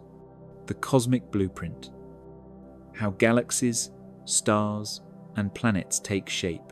The universe is filled with structure: galaxies, stars, planets, galaxy clusters, superclusters, and the cosmic web of filaments and voids. Understanding how this structure formed from the smooth, nearly uniform early universe is a major achievement of cosmology. Tiny quantum fluctuations during inflation grew through gravitational attraction, eventually collapsing into the structures we see today.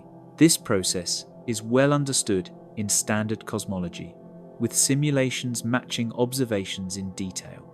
Hollow universe cosmology must explain structure formation within its own framework. If there's no expansion, or if expansion works differently, the growth of structure follows different equations. If dark matter doesn't exist, and gravity is modified, the clustering of matter follows different dynamics. Can hollow models reproduce the observed structure? In standard cosmology, structure formation begins with initial density fluctuations imprinted during inflation. These fluctuations are tiny, about 1 part in 100,000, seen in the CMB. Over time, gravity amplifies fluctuations. Denser regions attract more matter, becoming denser still, while underdense regions lose matter, becoming voids. The growth rate depends on the universe's matter content, expansion rate, and dark matter properties. In hollow cosmology, without expansion, the amplification mechanism differs. Without expansion, there's no stretching of fluctuations or competition between expansion and gravity. Fluctuations grow purely through gravitational collapse, unimpeded by expansion. This might lead to faster structure formation, potentially conflicting with observations that show galaxies forming gradually over billions of years.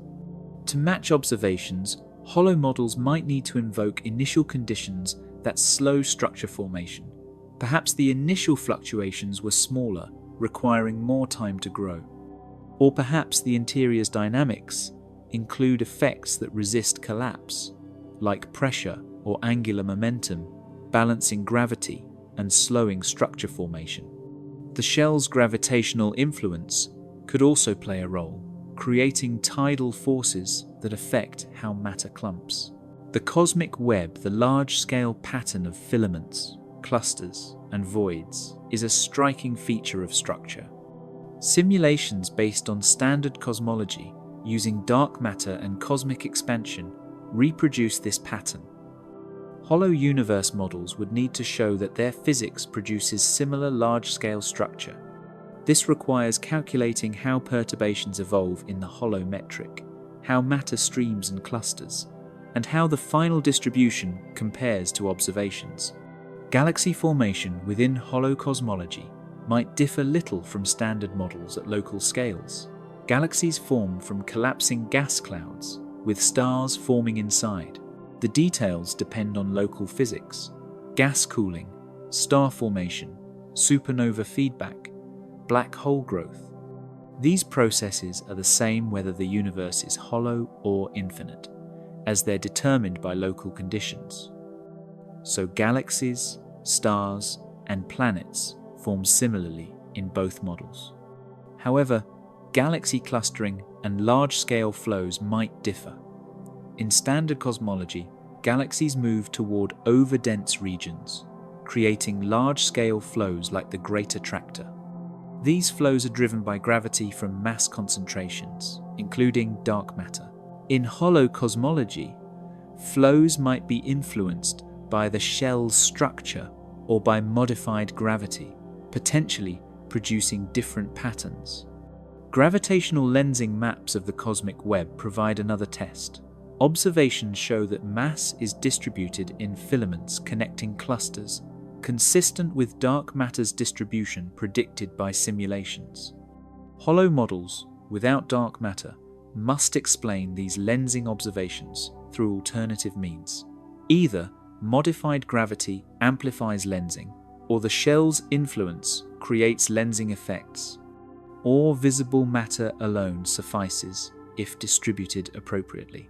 One advantage hollow cosmology might claim is solving the missing satellites problem and other small-scale structure issues. Standard cold dark matter cosmology predicts more small dwarf galaxies around the Milky Way than are observed. Various explanations have been proposed: baryonic feedback, warm dark matter, but the discrepancy remains. If hollow cosmology modifies gravity at small scales, it might predict fewer satellites naturally, fitting observations better.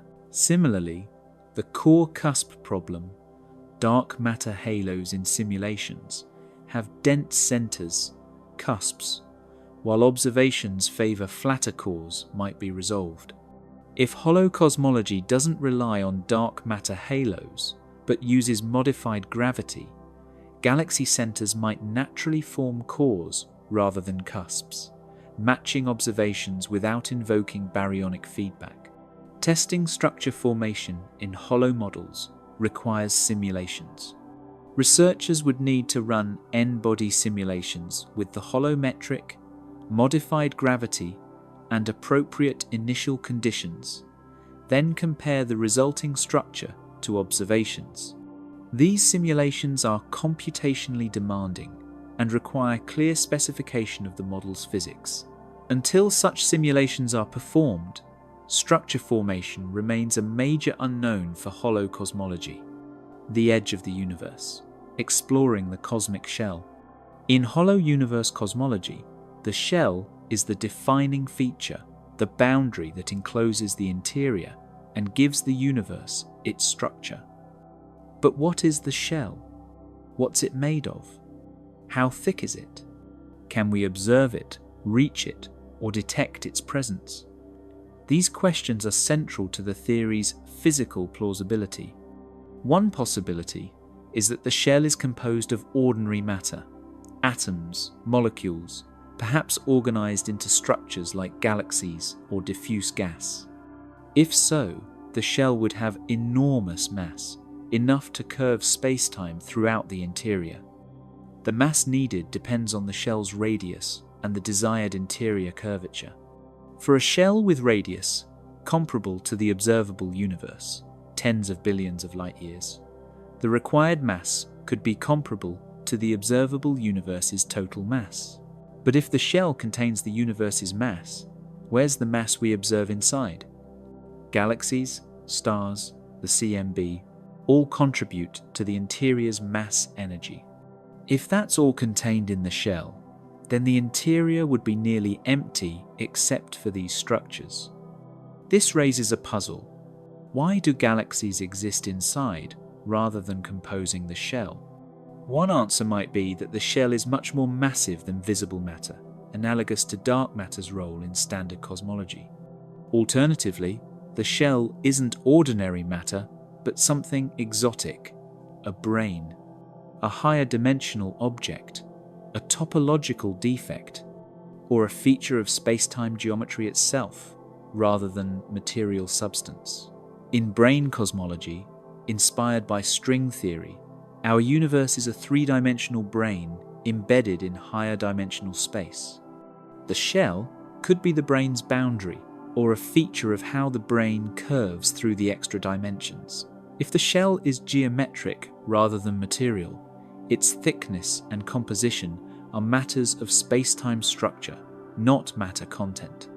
The metric would transition from interior values to exterior values, if there is an exterior, over some distance scale. defining the shell's thickness. This thickness might be set by fundamental physics, perhaps the Planck length, 10 to the power of negative 35 meters, or some larger scale determined by quantum gravity.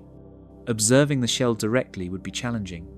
If the shell is at the cosmological horizon, billions of light years away, we can't travel there to examine it. Light from the shell, if it's the source of the CMB, might already be visible as the CMB itself.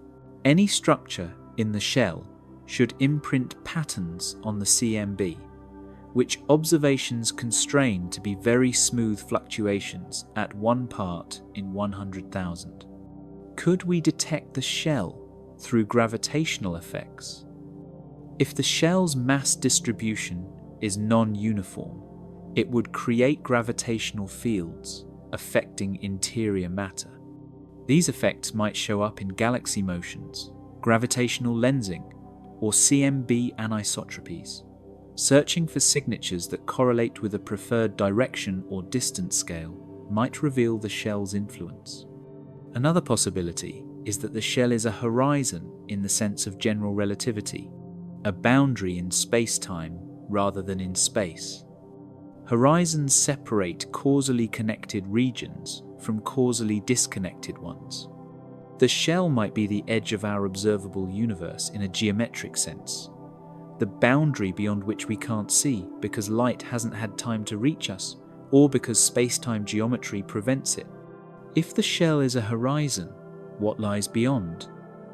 In black hole physics, horizons separate the interior, inside the event horizon, from the exterior. Similarly, the cosmic shell might separate our interior universe from some exterior region. That exterior might be another universe, higher dimensional space, or simply nothing, a region where space-time doesn't exist in the usual sense. Speculating about the exterior is difficult because, by definition, we can't observe it. If the shell is a true horizon, no information from the exterior can reach us, and no information from us can reach the exterior. We're causally isolated, making the exterior irrelevant to physics inside. This is similar to the situation with black hole interiors. Observers inside can't communicate with the exterior, so the exterior might as well not exist from their perspective. However, the exterior's existence might affect the shell's properties. If the shell is embedded in a higher dimensional space, that space's curvature or matter content could influence the shell's dynamics. If the exterior contains matter, energy, or fields, these could exert pressure or forces on the shell, affecting its stability or evolution. Understanding the shell's physics might require understanding the exterior, even if we can't observe it directly. The shell's stability is another question. Is it static, unchanging over time, or does it expand, contract, or oscillate? If expanding, the interior volume increases, which might appear as expansion of space inside, mimicking standard cosmology. If contracting, the interior shrinks, which could lead to a big crunch scenario. If oscillating, the universe goes through cycles of expansion and contraction. Stability depends on the shell's composition and the forces acting on it. A material shell has pressure, tension, and gravitational self-attraction, which determine whether it's in equilibrium. A geometric shell's stability depends on the space-time dynamics and energy content. In general relativity, solutions can be stable or unstable depending on parameters. A hollow universe would need to be a stable solution, or at least long-lived enough to explain the universe's current age. Inside the multiverse of nested shells, a cosmic matryoshka. If our universe is a hollow shell, could there be other shells containing other universes? Perhaps shells are nested like Russian dolls, with universes inside universes, each with its own interior space and physical laws. This nested shell multiverse is a fascinating possibility, vastly expanding the cosmic landscape and raising questions about our position in the hierarchy. Imagine an enormous shell containing our universe. That shell exists in some larger space, which might itself be the interior of a still larger shell, and so on. Each layer is a universe to its inhabitants, but from the perspective of the next layer out, it's a bounded object within a larger space. The hierarchy could extend infinitely outward with no largest universe, or it could terminate at some finite level. Alternatively, there could be nesting inward. Our universe might contain smaller shells, each enclosing a smaller universe with its own properties. These smaller universes would be invisible to us unless we could probe their shells, detecting them as anomalous objects or regions. They might appear as compact structures, perhaps mimicking black holes or other astrophysical phenomena. The physics in each layer could differ. If the shell imposes boundary conditions on the interior, different shells could lead to different vacuum states, different particle spectra, or different fundamental constants. This is similar to the string theory landscape, where different vacuum states give different effective laws of physics. Each nested universe explores a different possibility in the landscape. Communication between layers is a critical question. If shells are true horizons, no information passes through them, making each universe isolated. Observers in one layer can't know about other layers directly. However, if shells are permeable, or if there are connections, wormholes, tunnels, information might leak between layers, allowing limited communication or observation. The possibility of nested universes connects to other multiverse concepts. In eternal inflation, bubble universes form within an inflating background, each with different properties. In brain world scenarios, multiple brains exist in higher dimensional space, possibly interacting gravitationally. In many worlds' quantum mechanics, every quantum measurement branches reality into multiple worlds. Nested shell multiverses add another variant to this zoo of multiverse ideas. One intriguing possibility is that shells form dynamically from ordinary physics. Perhaps under certain conditions, extreme density, rapid rotation, exotic matter, space-time spontaneously forms shells, creating new interior universes. This would be a generative mechanism, with universes giving birth to child universes inside shells.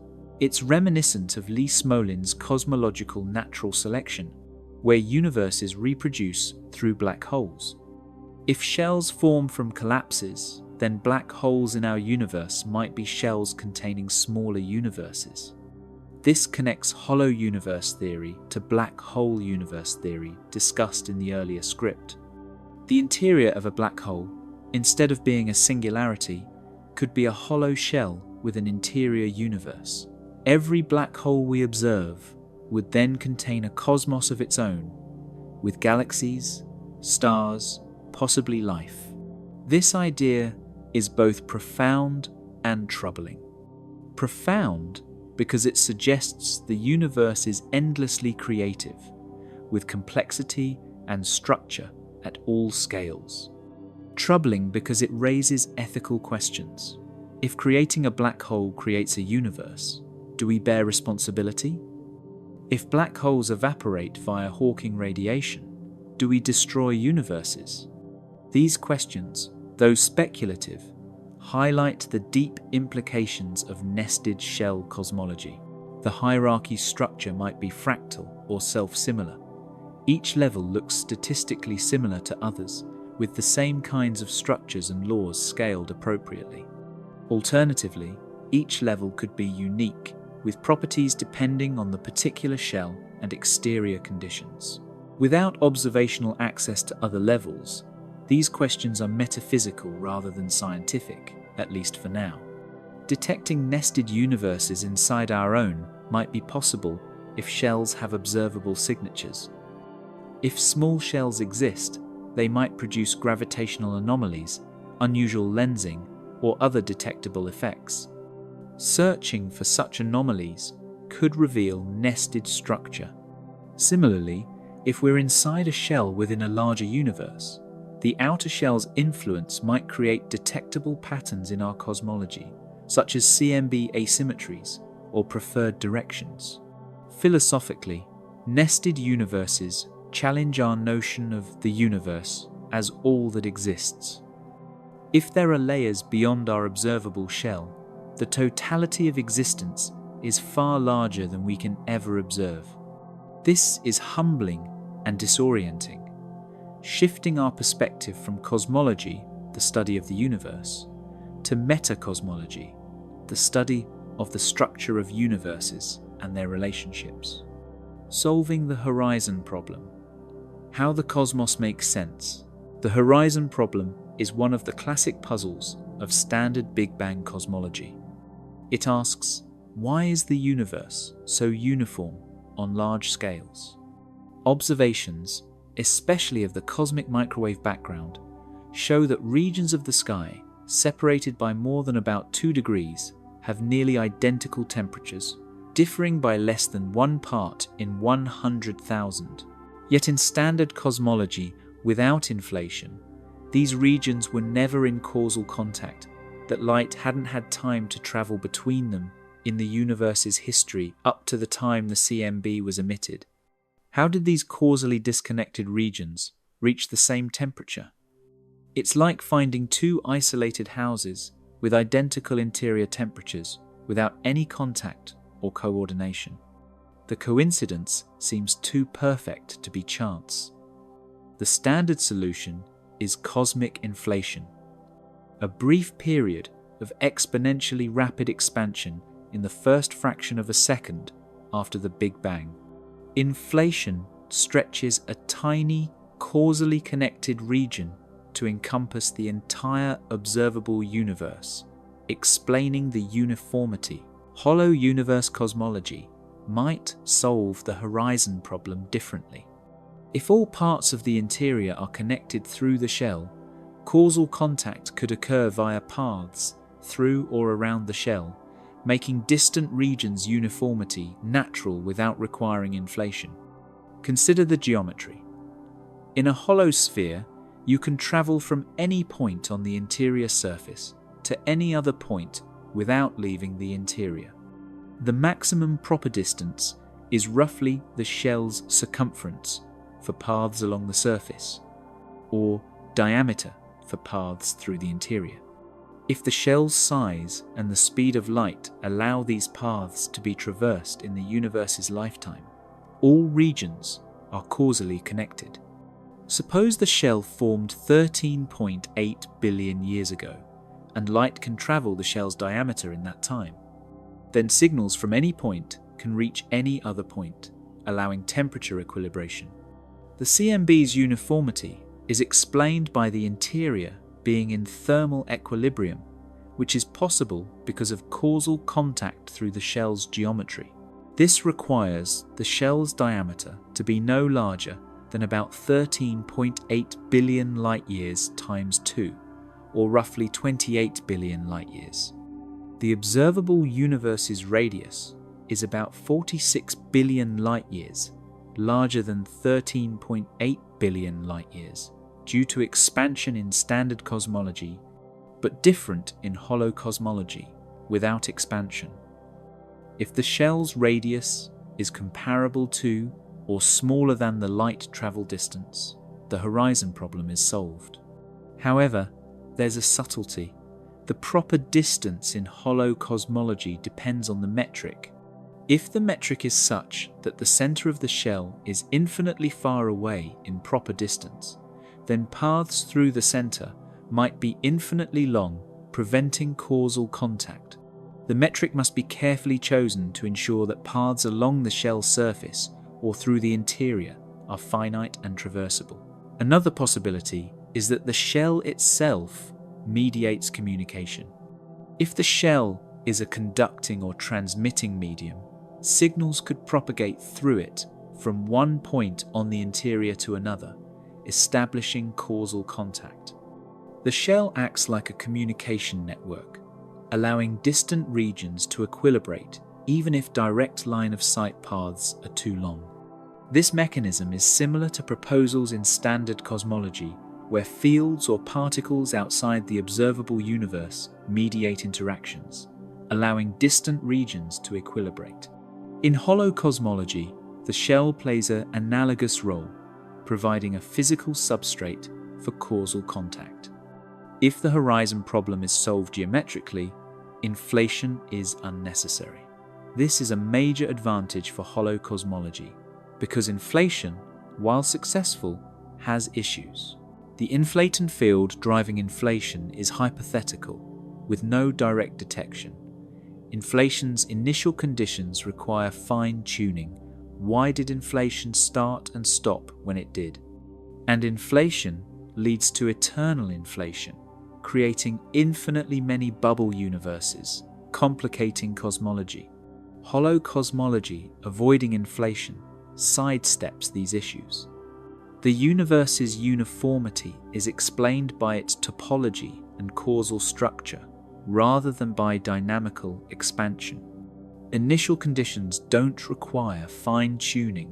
The shell's formation naturally leads to a uniform interior, and there's no eternal inflation, creating infinite bubbles. However, inflation explains more than just uniformity. It also explains the flatness problem, why the universe's spatial curvature is so close to zero, the monopole problem, why hypothetical magnetic monopoles aren't observed, and the origin of density fluctuations. Quantum fluctuations during inflation become seeds for structure. Hollow cosmology must address these issues with alternative explanations. The flatness problem might be resolved by choosing the metric to give nearly flat spatial sections, which can be done if the shell's properties are right. The monopole problem might not arise if the early universe never reached the high temperatures where monopoles form, or if the shell's topology prevents monopole formation. Density fluctuations could arise from quantum fluctuations during the shell's formation or from irregularities in the shell's structure. Observations testing inflation's predictions are ongoing. The most important is the search for primordial gravitational waves, which would produce a specific pattern, B modes, in the CMB's polarization. Inflation predicts detectable B modes depending on the energy scale of inflation. If B modes are detected with properties matching inflation, it would strongly support inflation and challenge alternatives like hollow cosmology. Conversely, if B modes aren't found, inflation is constrained, potentially favoring alternatives. Hollow cosmology's ability to solve the horizon problem without inflation is appealing, but must be demonstrated rigorously with detailed models. The metric, shell properties, and causal structure need explicit specification, with calculations showing that uniformity results naturally. Until this is done, the horizon problem solution remains qualitative rather than quantitative. How to test if the universe is hollow, science's strangest question. The ultimate question for any scientific theory is, can it be tested? A theory that makes no testable predictions is metaphysics, not science. Hollow universe cosmology, especially if observationally equivalent to standard cosmology, faces the challenge of distinguishing itself empirically. Are there observations that could confirm or refute the hollow model?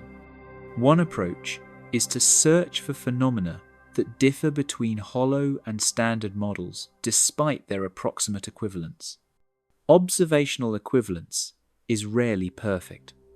Subtleties in the models often lead to small differences that precise measurements can detect. Identifying these differences and designing experiments to measure them is the path forward. Gravitational waves offer a promising test. In general relativity, gravitational waves propagate through space-time at the speed of light, carrying information about their sources. In hollow cosmology, if the metric differs from standard cosmology, gravitational wave propagation might differ too. Waves might travel at slightly different speeds, experience different damping, or have different polarization properties. LIGO and Virgo have detected dozens of gravitational wave events from merging black holes and neutron stars. Future detectors like LISA, space-based, and Einstein telescope, next-generation ground-based, will observe waves across a broader frequency range and from more distant sources. Comparing observed wave properties, arrival times, amplitudes, frequencies to predictions can test cosmological models. If holocosmology predicts subtle differences in gravitational wave propagation, events at different distances should show systematic deviations from standard cosmology. For instance, if the metric structure causes waves to travel slower at certain distances, timing measurements could reveal this. Or if the shell's influence creates anisotropies, waves travel at different speeds in different directions, this would show up as direction-dependent effects. The cosmic microwave background remains a powerful test. While hollow models can explain the CMB's existence, the detailed statistical properties, angular power spectrum, non-Gaussianity, polarization, are highly constraining.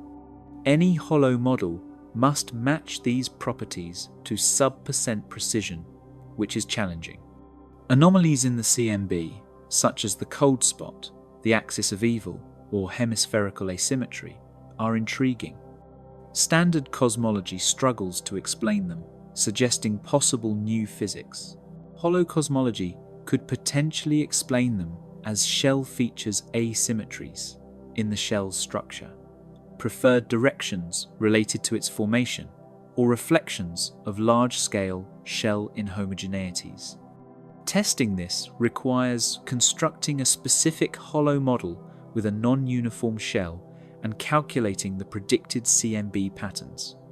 If the predictions match observations better than standard cosmology, it would be evidence for the hollow model. Conversely, if the hollow model's predictions are worse or require fine-tuning, standard cosmology retains its advantage. Gravitational lensing mapping the large-scale structure could distinguish models. Lensing directly probes the mass distribution, and if holocosmology doesn't include dark matter but modifies gravity, the lensing signature differs. Surveys like Euclid and the Vera Rubin Observatory will map weak lensing across the sky with unprecedented precision, testing whether observations match dark matter predictions or point to modified gravity. Ultra-long baseline interferometry could detect the curvature of space on large scales. If the hollow universe has significant spatial curvature, even if locally flat, measuring distances and angles across cosmic scales might reveal this.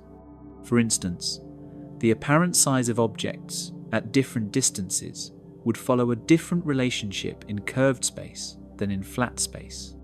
Extremely precise astrometry or interferometry might measure this, though the effects are likely tiny. Quantum entanglement experiments across cosmic distances are highly speculative but interesting. If the hollow universe's topology differs from standard cosmology, quantum correlations between particles separated by large distances might behave differently. Entanglement is sensitive to space-time structure, and cosmological Bell tests measuring entanglement correlations between distant locations could, in principle, probe the universe's global geometry. Anomalies in fundamental constants or physical laws could hint at hollow geometry. If constants vary with position in a way reflecting the shell's structure, precision measurements might detect this. For instance, if the fine structure constant governing electromagnetic interactions varies systematically with distance or direction, it could indicate the shell's influence. Current observations constrain constant variation tightly, but future precision might find small effects. Black hole shadows observed by the Event Horizon Telescope provide another test. If black holes in a hollow universe behave differently due to the modified metric or gravity, their shadows, the dark region surrounded by the bright accretion disk, might have different sizes or shapes. Comparing observed shadows to general relativity's predictions tests the underlying space-time physics. Deviations could indicate modifications relevant to hollow cosmology. Cosmic acceleration measurements from supernovae, baryon acoustic oscillations, and other probes constrain dark energy's properties. If hollow cosmology explains acceleration through geometry rather than dark energy, the relationship between distance and redshift would differ at high precision. Next-generation supernova surveys and galaxy redshift surveys will measure this relationship to percent-level accuracy, testing whether dark energy models or geometric alternatives fit better. One challenge is that many tests require specifying the hollow model in detail, the metric, the shell properties, the initial conditions. Without a concrete model, predictions are vague and rigorous tests are impossible. Developing detailed hollow universe models and deriving their predictions is necessary before testing can proceed effectively. Another challenge is degeneracy. Multiple models might fit the same data. If hollow cosmology has enough free parameters, shell, mass, radius, metric functions, it might be adjusted to fit any observations, making it unfalsifiable. Good theories are predictive, not just retrodictive. Hollow cosmology must make predictions for new observations, not just fit existing data to be scientifically useful. The fate of the universe and what it means for us. The universe's ultimate fate is one of cosmology's grandest questions. In standard cosmology, the fate depends on the universe's matter and energy content. If dark energy dominates, as observations suggest, the universe will expand forever, accelerating into a cold, dark future called heat death. Stars will burn out, black holes will evaporate, and eventually only a dilute bath of photons and particles remains, approaching absolute zero temperature. This big freeze occurs on timescales of 10 to the power of 100 years or longer. Alternatively, if gravity is strong enough to halt expansion, the universe could recollapse in a big crunch, ending in a hot, dense state similar to the Big Bang, but in reverse. Or if dark energy's properties change over time, exotic fates, like the Big Rip expansion, accelerates infinitely, tearing apart all structures, are possible. Each scenario depends on cosmological parameters measured through observations. Hollow universe cosmology offers different possibilities. If the shell is static and unchanging, the universe might be eternal and unchanging at the largest scale. The interior evolves, stars form and die, galaxies merge, but the overall structure remains the same. There's no expansion to drive heat death, no contraction to cause a crunch. The universe exists in a quasi-steady state, with local changes but global stability. This eternal scenario is appealing philosophically. The universe has no end, just as it might have no beginning. Life and complexity could arise repeatedly in different regions or epochs. However, thermodynamics poses a problem. The second law says entropy always increases, leading systems toward equilibrium. Over infinite time, the hollow universe's interior should reach maximum entropy, a state of uniform temperature and density where nothing interesting happens, thermal equilibrium, essentially heat death by another name. Can entropy increase indefinitely in a finite hollow universe?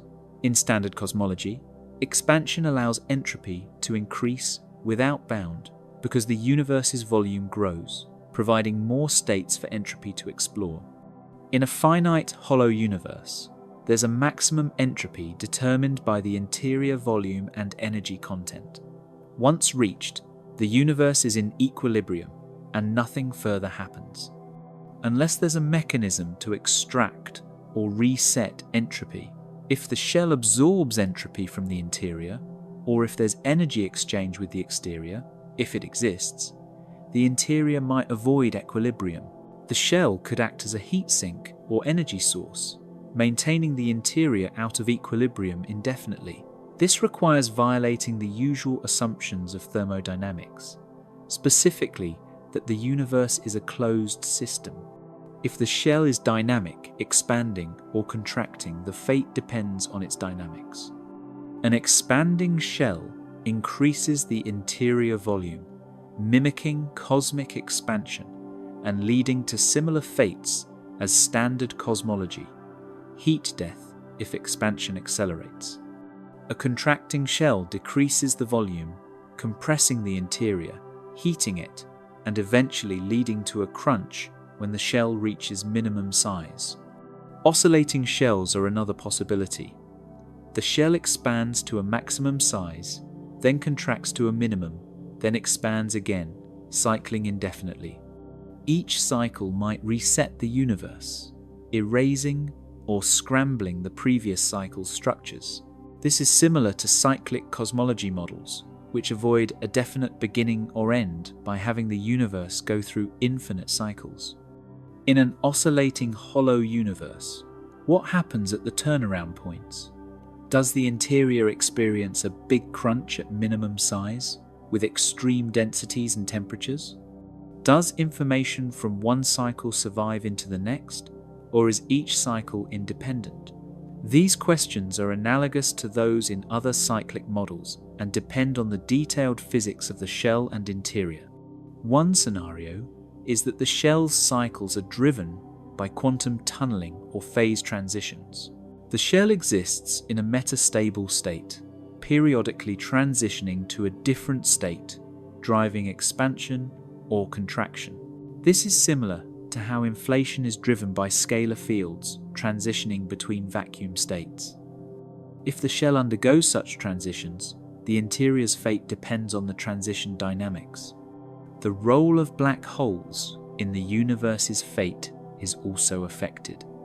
In standard cosmology, black holes eventually evaporate via Hawking radiation on timescales of 10 to the power of 67 years for stellar mass black holes, or 10 to the power of 100 years for supermassive ones. In hollow cosmology, if black holes contain nested universes, their evaporation might release that universe's contents back into the parent universe, creating recycling of matter and energy across levels. Alternatively, black holes in hollow cosmology might not evaporate if the modified gravity or metric structure changes Hawking radiation. If evaporation is suppressed or absent, black holes accumulate, gradually dominating the universe's mass. Eventually, all matter could be locked up in black holes, leaving a dark, empty interior punctuated by these inescapable objects. For intelligent life, the universe's fate determines whether long-term survival is possible. In a heat death scenario, life eventually becomes impossible as energy sources are exhausted. In a crunch, life is destroyed in the final collapse. In a cyclic universe, life might persist across cycles, though each crunch rebound erases previous civilizations unless information is preserved. If the hollow universe is eternal and static, life could persist indefinitely, limited only by local resource availability. Civilizations might spread across the interior, utilizing stellar energy, and eventually harvesting energy from exotic sources, black holes, vacuum fluctuations, as stars die. The far future could host post-biological intelligence, enduring until entropy maximizes and the universe reaches equilibrium. The fate of the universe also affects our cosmic purpose and meaning. If the universe ends inevitably in heat death, Some find this nihilistic. Everything we do is ultimately erased. Others find it liberating. Meaning is what we create, not imposed by cosmic destiny. If the universe is eternal, meaning might be found in participating in an ongoing, never-ending cosmic story, contributing to something that outlasts any individual or civilization. Philosophy of the universe. Reality, perception, and truth explained. Hollow universe cosmology forces us to confront deep philosophical questions about the nature of reality, the limits of empirical knowledge, and the criteria we use to decide between theories. If two radically different models of the universe, one hollow, one infinite, make identical predictions for all observations, what does it mean to ask which is true? Is there an objective fact of the matter, or is the question meaningless? This is the problem of underdetermination in philosophy of science. Underdetermination occurs when multiple theories are empirically equivalent. They make the same predictions for all possible observations, yet differ in their fundamental claims about reality. Classic examples include Ptolemaic versus Copernican models of the solar system. Both could fit planetary observations with enough epicycles, and different interpretations of quantum mechanics. Copenhagen versus many worlds versus Bohmian mechanics. For scientific realists, underdetermination is troubling. Realists believe scientific theories describe an objective reality independent of our observations. They want theories to be true, not just empirically adequate. If two theories are empirically equivalent, realists must appeal to non-empirical criteria, simplicity, explanatory power, unification to choose between them. But these criteria are subjective, depending on what we find simple or elegant, not on the universe itself. For instrumentalists, underdetermination isn't a problem. Instrumentalists view theories as tools for predicting observations, not as descriptions of hidden reality. If two theories make the same predictions, they're equally good tools, and choosing between them is a matter of convenience, not truth. The question, which is real, is dismissed as meaningless because reality beyond observations is inaccessible and irrelevant. Hollow universe cosmology exemplifies this debate. If a hollow model can be constructed to perfectly mimic standard cosmology's predictions, a realist must ask, is the universe really hollow or really infinite? An instrumentalist says, it doesn't matter, use whichever model is more convenient. This disagreement reflects deeper views about science's purpose, discovering truth versus making predictions. Occam's razor, the principle of preferring simpler theories, is often invoked to choose between equivalent theories. Standard cosmology is arguably simpler than hollow cosmology. It uses standard general relativity without modifications, and its geometry, infinite flat space, or gently curved space, is simpler than a hollow shell with a complex interior metric. By Occam's razor, standard cosmology should be preferred, but simplicity is multifaceted. Mathematical simplicity, fewer equations, fewer terms, might favor one model, while conceptual simplicity, fewer entities, fewer assumptions, might favor another. Hollow cosmology might be conceptually simpler if it eliminates dark matter and dark energy, replacing them with geometric effects. Deciding which notion of simplicity is relevant is itself a philosophical choice, not dictated by observations. Another criterion is explanatory power. Does a theory explain phenomena or just describe them? Standard cosmology explains the universe's expansion through initial conditions and gravitational dynamics. Hollow cosmology must explain why the shell exists and why we're inside. If hollow models lack a compelling origin story, they have less explanatory power, making them less satisfying, even if observationally equivalent. Unification, the ability of a theory to connect disparate phenomena under a single framework, is valued in physics. General relativity unifies gravity and space-time curvature. Quantum field theory unifies forces and particles. If hollow cosmology requires ad hoc modifications to gravity, different laws in different contexts, or disconnected explanations for different observations, it lacks unification. Standard cosmology, despite mysteries like dark matter, maintains a unified framework, making it preferable by this criterion. The question of truth also involves epistemology. How do we know what we know? Empiricism says knowledge comes from observations. Rationalism emphasizes reason and logic. Pragmatism values what works. Each approach handles underdetermination differently. Empiricism struggles because observations don't decide between theories. Rationalism might use logical consistency and coherence.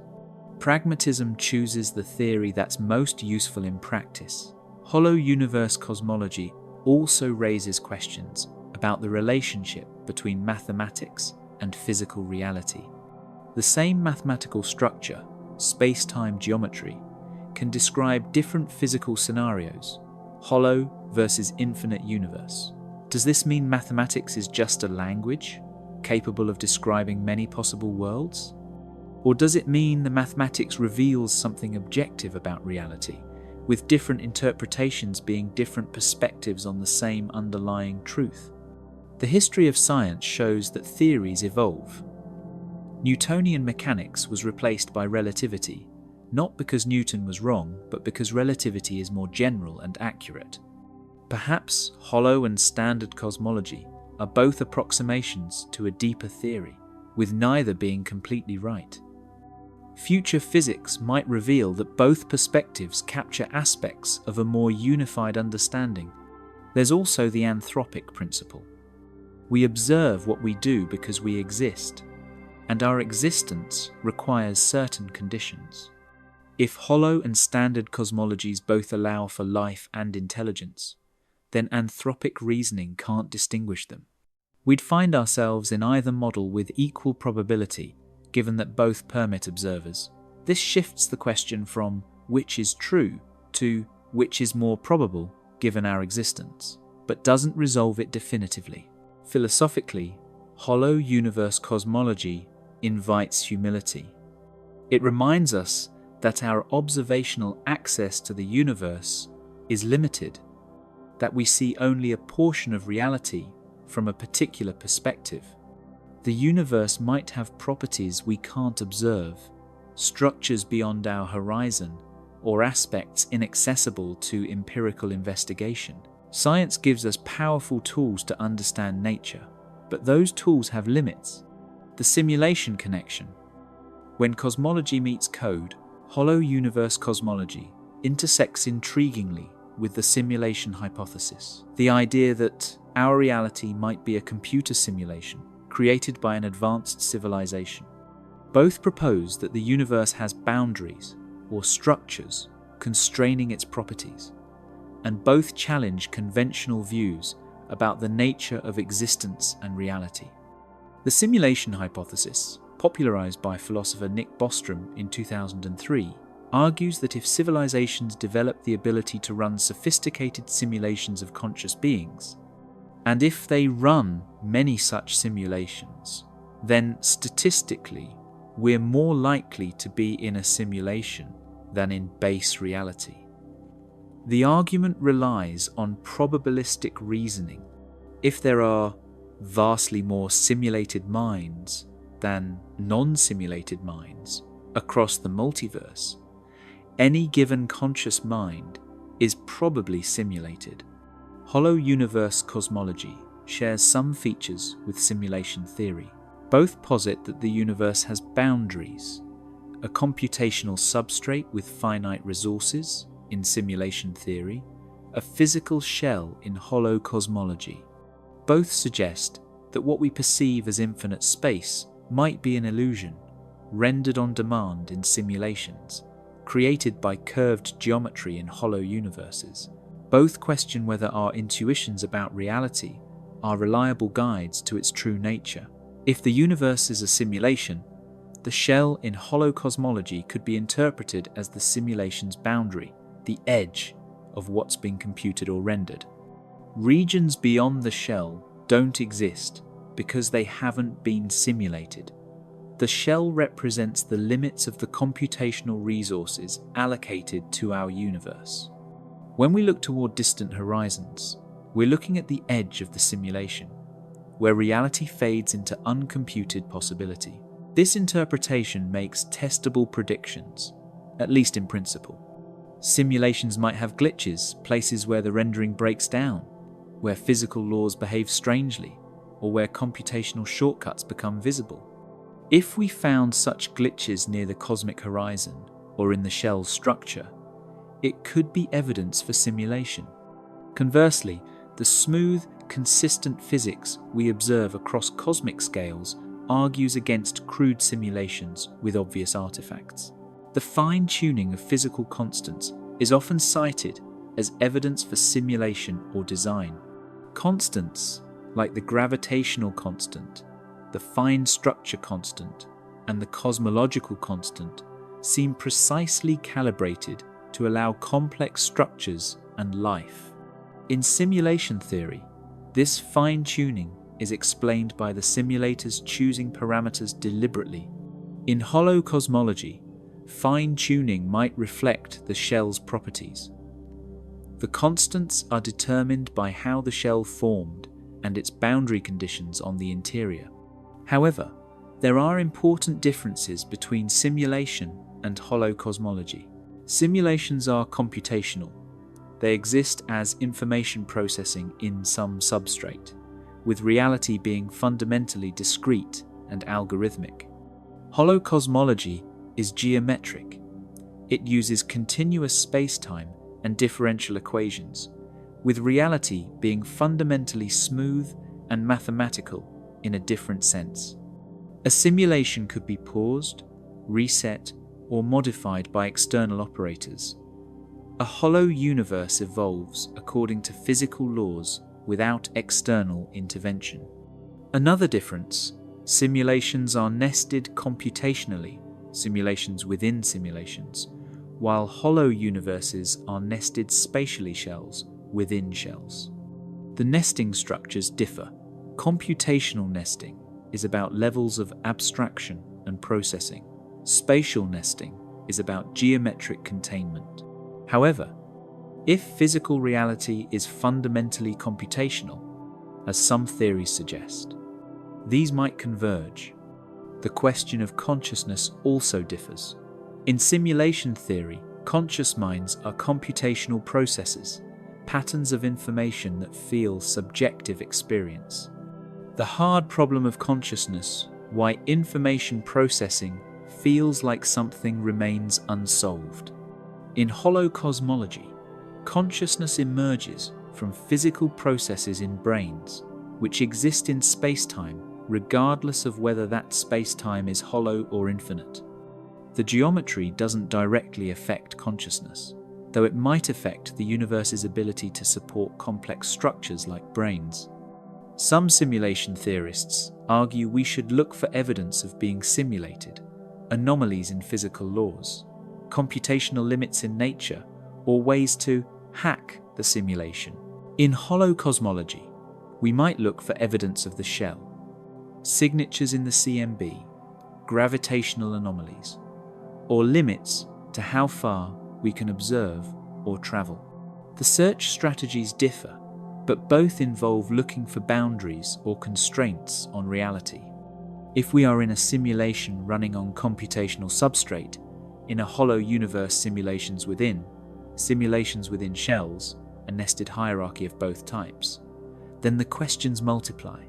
How many levels up does reality go? Is there a base reality, or is it turtles all the way down? Can we ever know our position in this hierarchy? Or are we forever trapped in uncertainty? Philosophically, both simulation and hollow universe theories emphasize the gap between appearance and reality. Things aren't what they seem.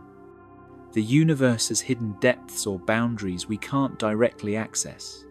This aligns with philosophical traditions emphasizing the limits of perception, Plato's cave, Kant's noumena, the veil of Maya in Eastern philosophy. We see shadows or projections of a reality whose true nature eludes us. Yet both theories also affirm that reason and science can penetrate these veils, at least partially. Mathematics, logic, and careful observation reveal structures beyond immediate perception. Whether the universe is hollow, simulated, or something else, the fact that we can theorize about these possibilities and test them, at least in principle, shows the power of human understanding to transcend immediate experience. The idea they didn't want you to know historical resistance to hollow universe theories. Hollow universe cosmology, despite its mathematical sophistication, remains firmly on the fringe of physics. Mainstream cosmologists don't take it seriously, conferences don't feature it prominently, and funding agencies don't support research into it. Why has this idea been marginalized? Understanding the reasons reveals how science evaluates theories and why some ideas, however interesting, don't gain traction. The most obvious reason is historical association with pseudoscience.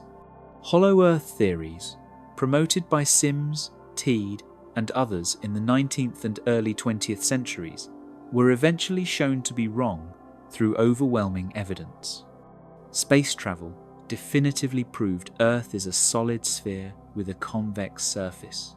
This history taints hollow cosmology by association. If hollow Earth was wrong, hollow universe is probably wrong too. But this guilt by association is unfair. Hollow Earth failed because of empirical evidence against it, not because the geometry is inherently impossible. At cosmic scales, where direct observation is much harder, hollow geometry might be viable even if it fails for Earth. Scientists should judge hollow universe cosmology on its own merits, not dismiss it due to historical precedents at different scales. The success of standard cosmology is another factor.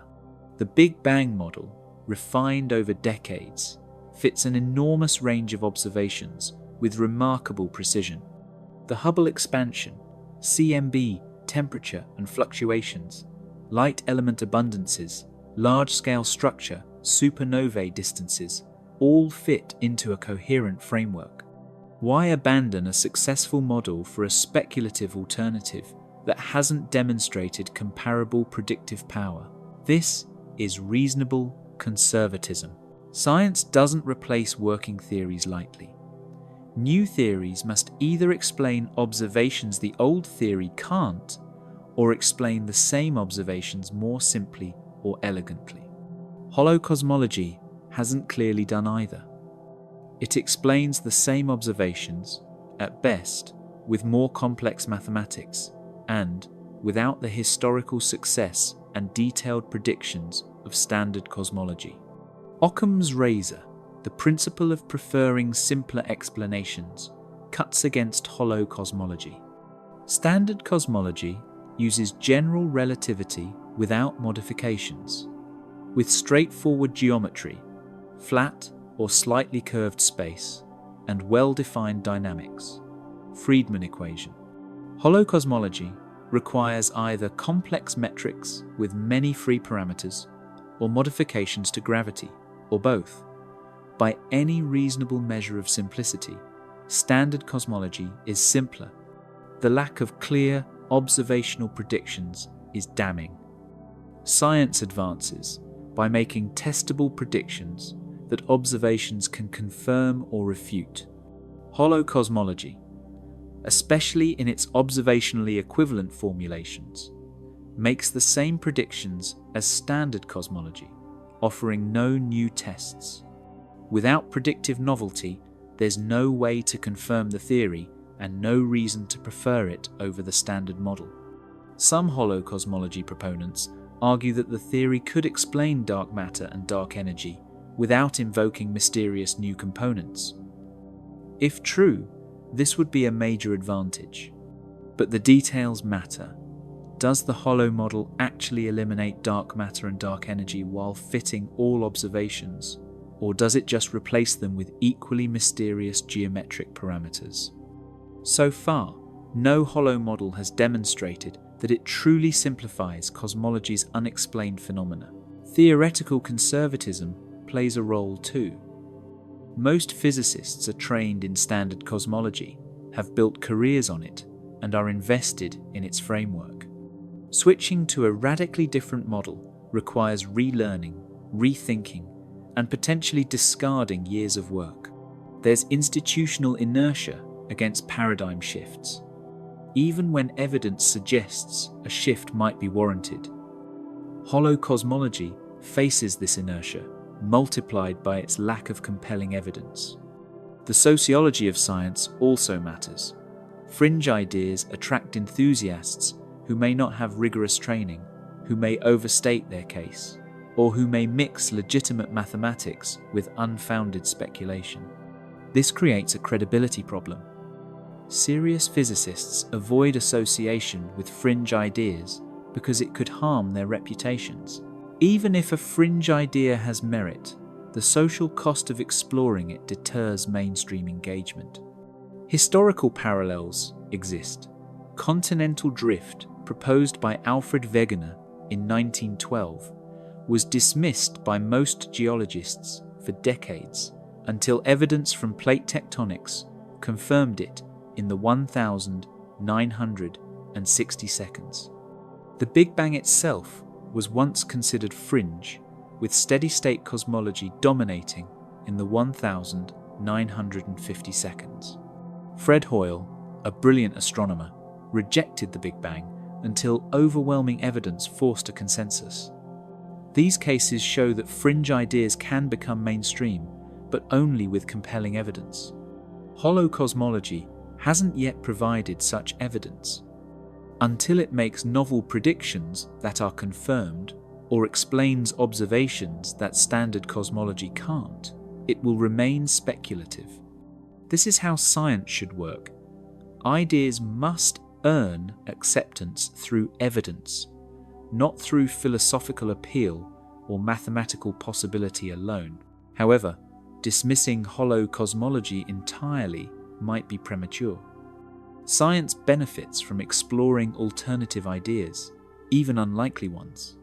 Sometimes alternatives reveal hidden assumptions in mainstream theories, or point toward new ways of thinking about problems. The history of physics shows that radically counterintuitive ideas, relativity, quantum mechanics, cosmic expansion, have repeatedly overturned established views. Dismissing any idea simply because it's strange would have prevented these revolutions. The key is balance. Keep an open mind without abandoning critical standards. Hollow cosmology deserves exploration as a mathematical possibility, as a way to understand the flexibility of physical theories, and as a reminder that our observations might not uniquely determine reality's structure. But unless and until it produces testable predictions and evidence in its favor, it shouldn't replace the successful standard model. The resistance to hollow cosmology also reflects broader questions about scientific methodology.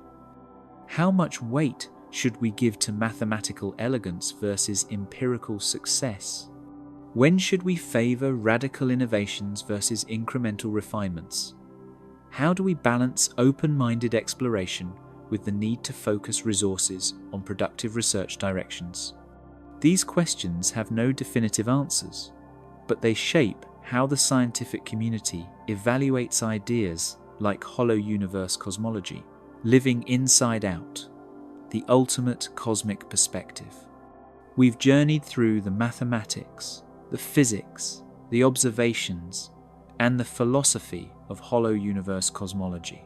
We've explored how geometry can be inverted, how light might bend through curved interior space, how gravity could work inside a cosmic shell, and whether observations could ever distinguish a hollow universe from the standard infinite cosmos. Now, in this final chapter, we step back and ask, what does it all mean? If we truly inhabit a hollow universe, how should this change our perspective on existence, our place in the cosmos, and our understanding of reality? First, a hollow universe would mean that our most basic spatial intuition that up leads outward to infinity is wrong.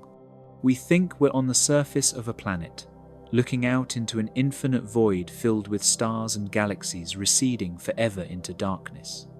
But in reality, we'd be on the inner surface of a cosmic sphere, looking inward toward a center that's infinitely far away in proper distance, with all structures existing within the bounds of the shell. This inversion is profoundly disorienting. It's not just a technical detail, but a complete reversal of our cosmic perspective. Instead of being on a speck in an infinite universe, we're in a bounded cosmos, finite yet capable of containing all the complexity and structure we observe. The stars aren't scattered through unbounded space, but arranged on the same surface we inhabit, appearing distant because of how light curves through the interior. The sense of cosmic insignificance that's haunted human consciousness since Copernicus might be misplaced. Copernicus moved Earth from the center of the universe to just another planet orbiting the Sunday. Subsequent discoveries showed the Sun is an ordinary star in an ordinary galaxy, one among billions, in a universe that might extend infinitely in all directions. We're cosmically insignificant, a brief spark in an incomprehensibly vast and indifferent cosmos. But in a hollow universe, there's no infinite space making us insignificant by comparison. There's just the interior of the shell, a bounded region where we exist alongside all other structures. We're not more central or important. The shell has no preferred location, but we're not lost in infinity either. The cosmos is large but comprehensible, finite but rich with structure, bounded but containing everything we can ever observe. This perspective doesn't restore anthropocentrism. Humans aren't special, and Earth isn't at any privileged position. But it does restore a sense of cosmic coherence, a feeling that we're part of a whole rather than adrift in endlessness. The universe has an edge, a boundary, the shell, even if we can't reach it. There's an outside, even if we can't access it. Structure and meaning don't vanish into infinite space, but are contained within the cosmic sphere.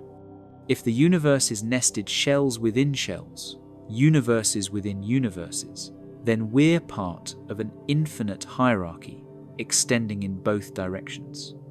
Larger shells contain our shell. Smaller shells exist within our interior.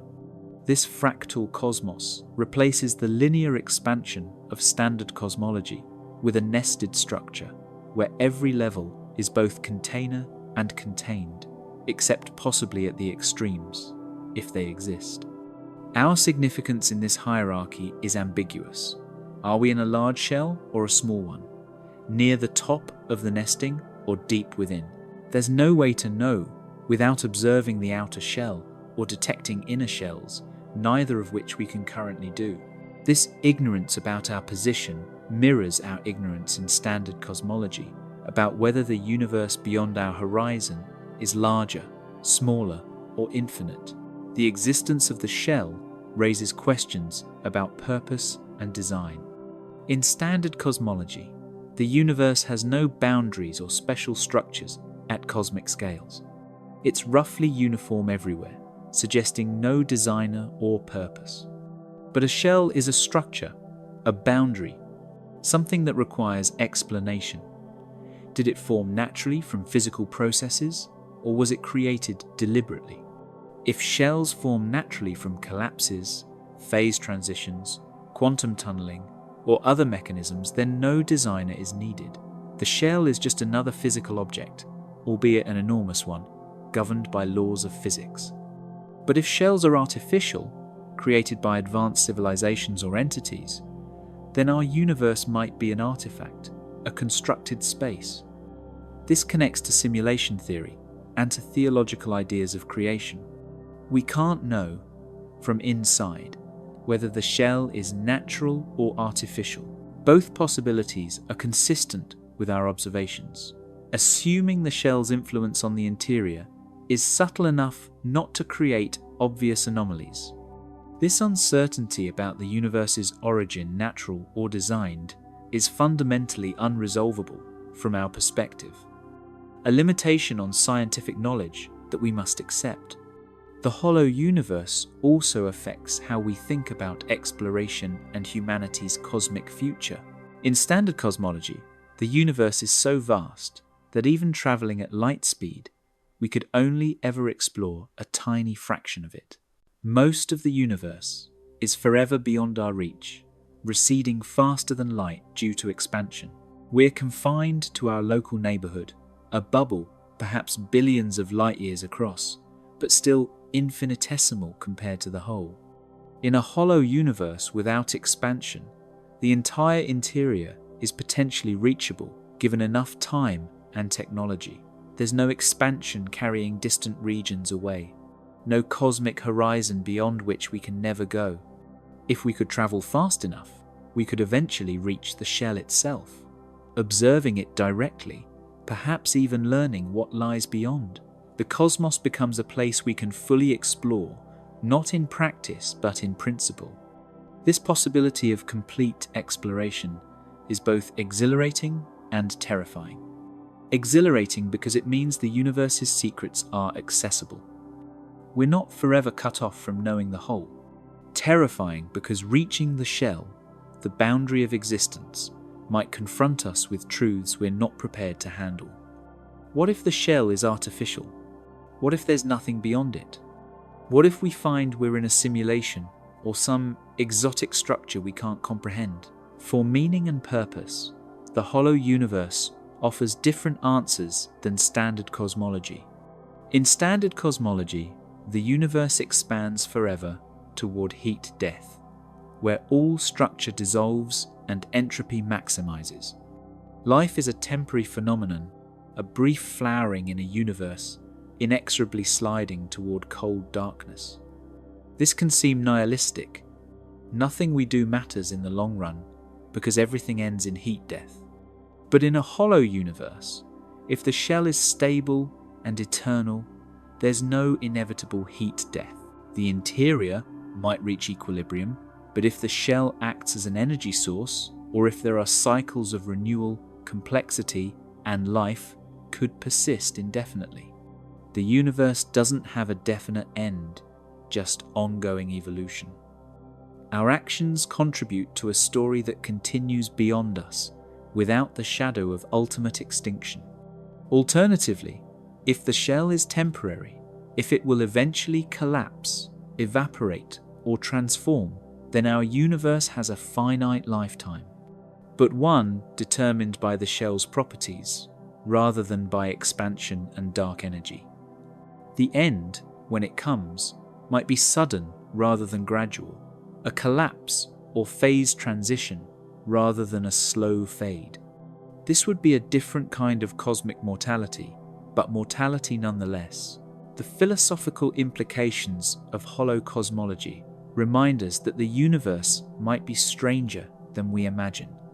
We've spent centuries building intuitions about space, time, matter, and energy, and those intuitions guide our theories. But nature doesn't conform to intuition. It conforms to mathematics and physical law, which can produce outcomes utterly different from what we expect. The hollow universe is one such possibility, mathematically consistent, observationally viable in some formulations, yet deeply counterintuitive. Whether it's true or not, exploring it stretches our thinking, challenges our assumptions, and reveals the rich landscape of possibilities that physics allows.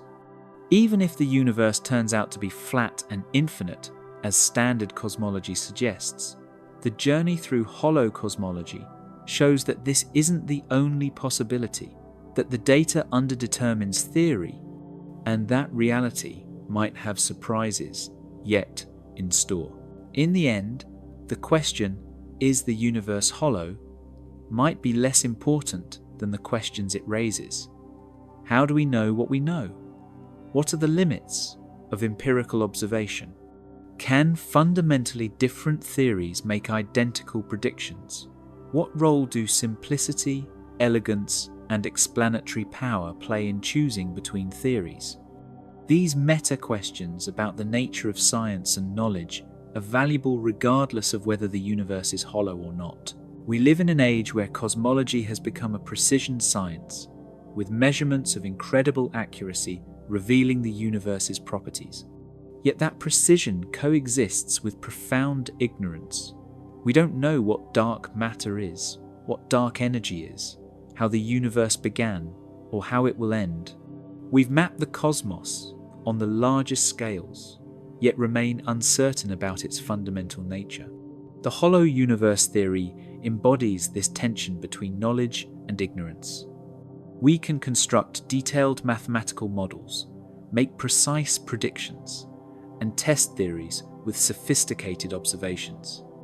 Yet at the end of it all, we're still uncertain whether we're inside a shell or floating in an infinite expanse. The universe keeps its secrets, revealing just enough to keep us searching, curious, wondering. And perhaps that's as it should be. A universe fully understood would be less wondrous than one that still holds mysteries. The hollow universe, whether real or hypothetical, invites us to keep questioning, keep exploring, keep pushing the boundaries of knowledge. It reminds us that the cosmos is larger and stranger than our theories, that reality exceeds our models, and that the ultimate nature of existence might forever elude complete comprehension. So we continue the quest, building better telescopes, conducting more precise experiments, refining our theories, and testing new ideas. Whether the universe turns out to be hollow, infinite, or something we haven't yet imagined, the search itself is humanity's greatest achievement. The application of reason and observation to the deepest questions about existence. And in that search, we're not just discovering the universe's nature, we're discovering our own capacity for understanding, our place in the cosmic story, and the remarkable fact that matter and energy, arranged just so, can look up at the sky and ask, what is all of this and why? The universe might be hollow, it might not be, but the question itself and our ability to pursue it reveals something profound about both the cosmos and ourselves. That reality is comprehensible, that consciousness can grasp space-time and geometry and physical law, and that in trying to understand where we are, we're participating in the universe's self-discovery, the most extraordinary phenomenon in existence.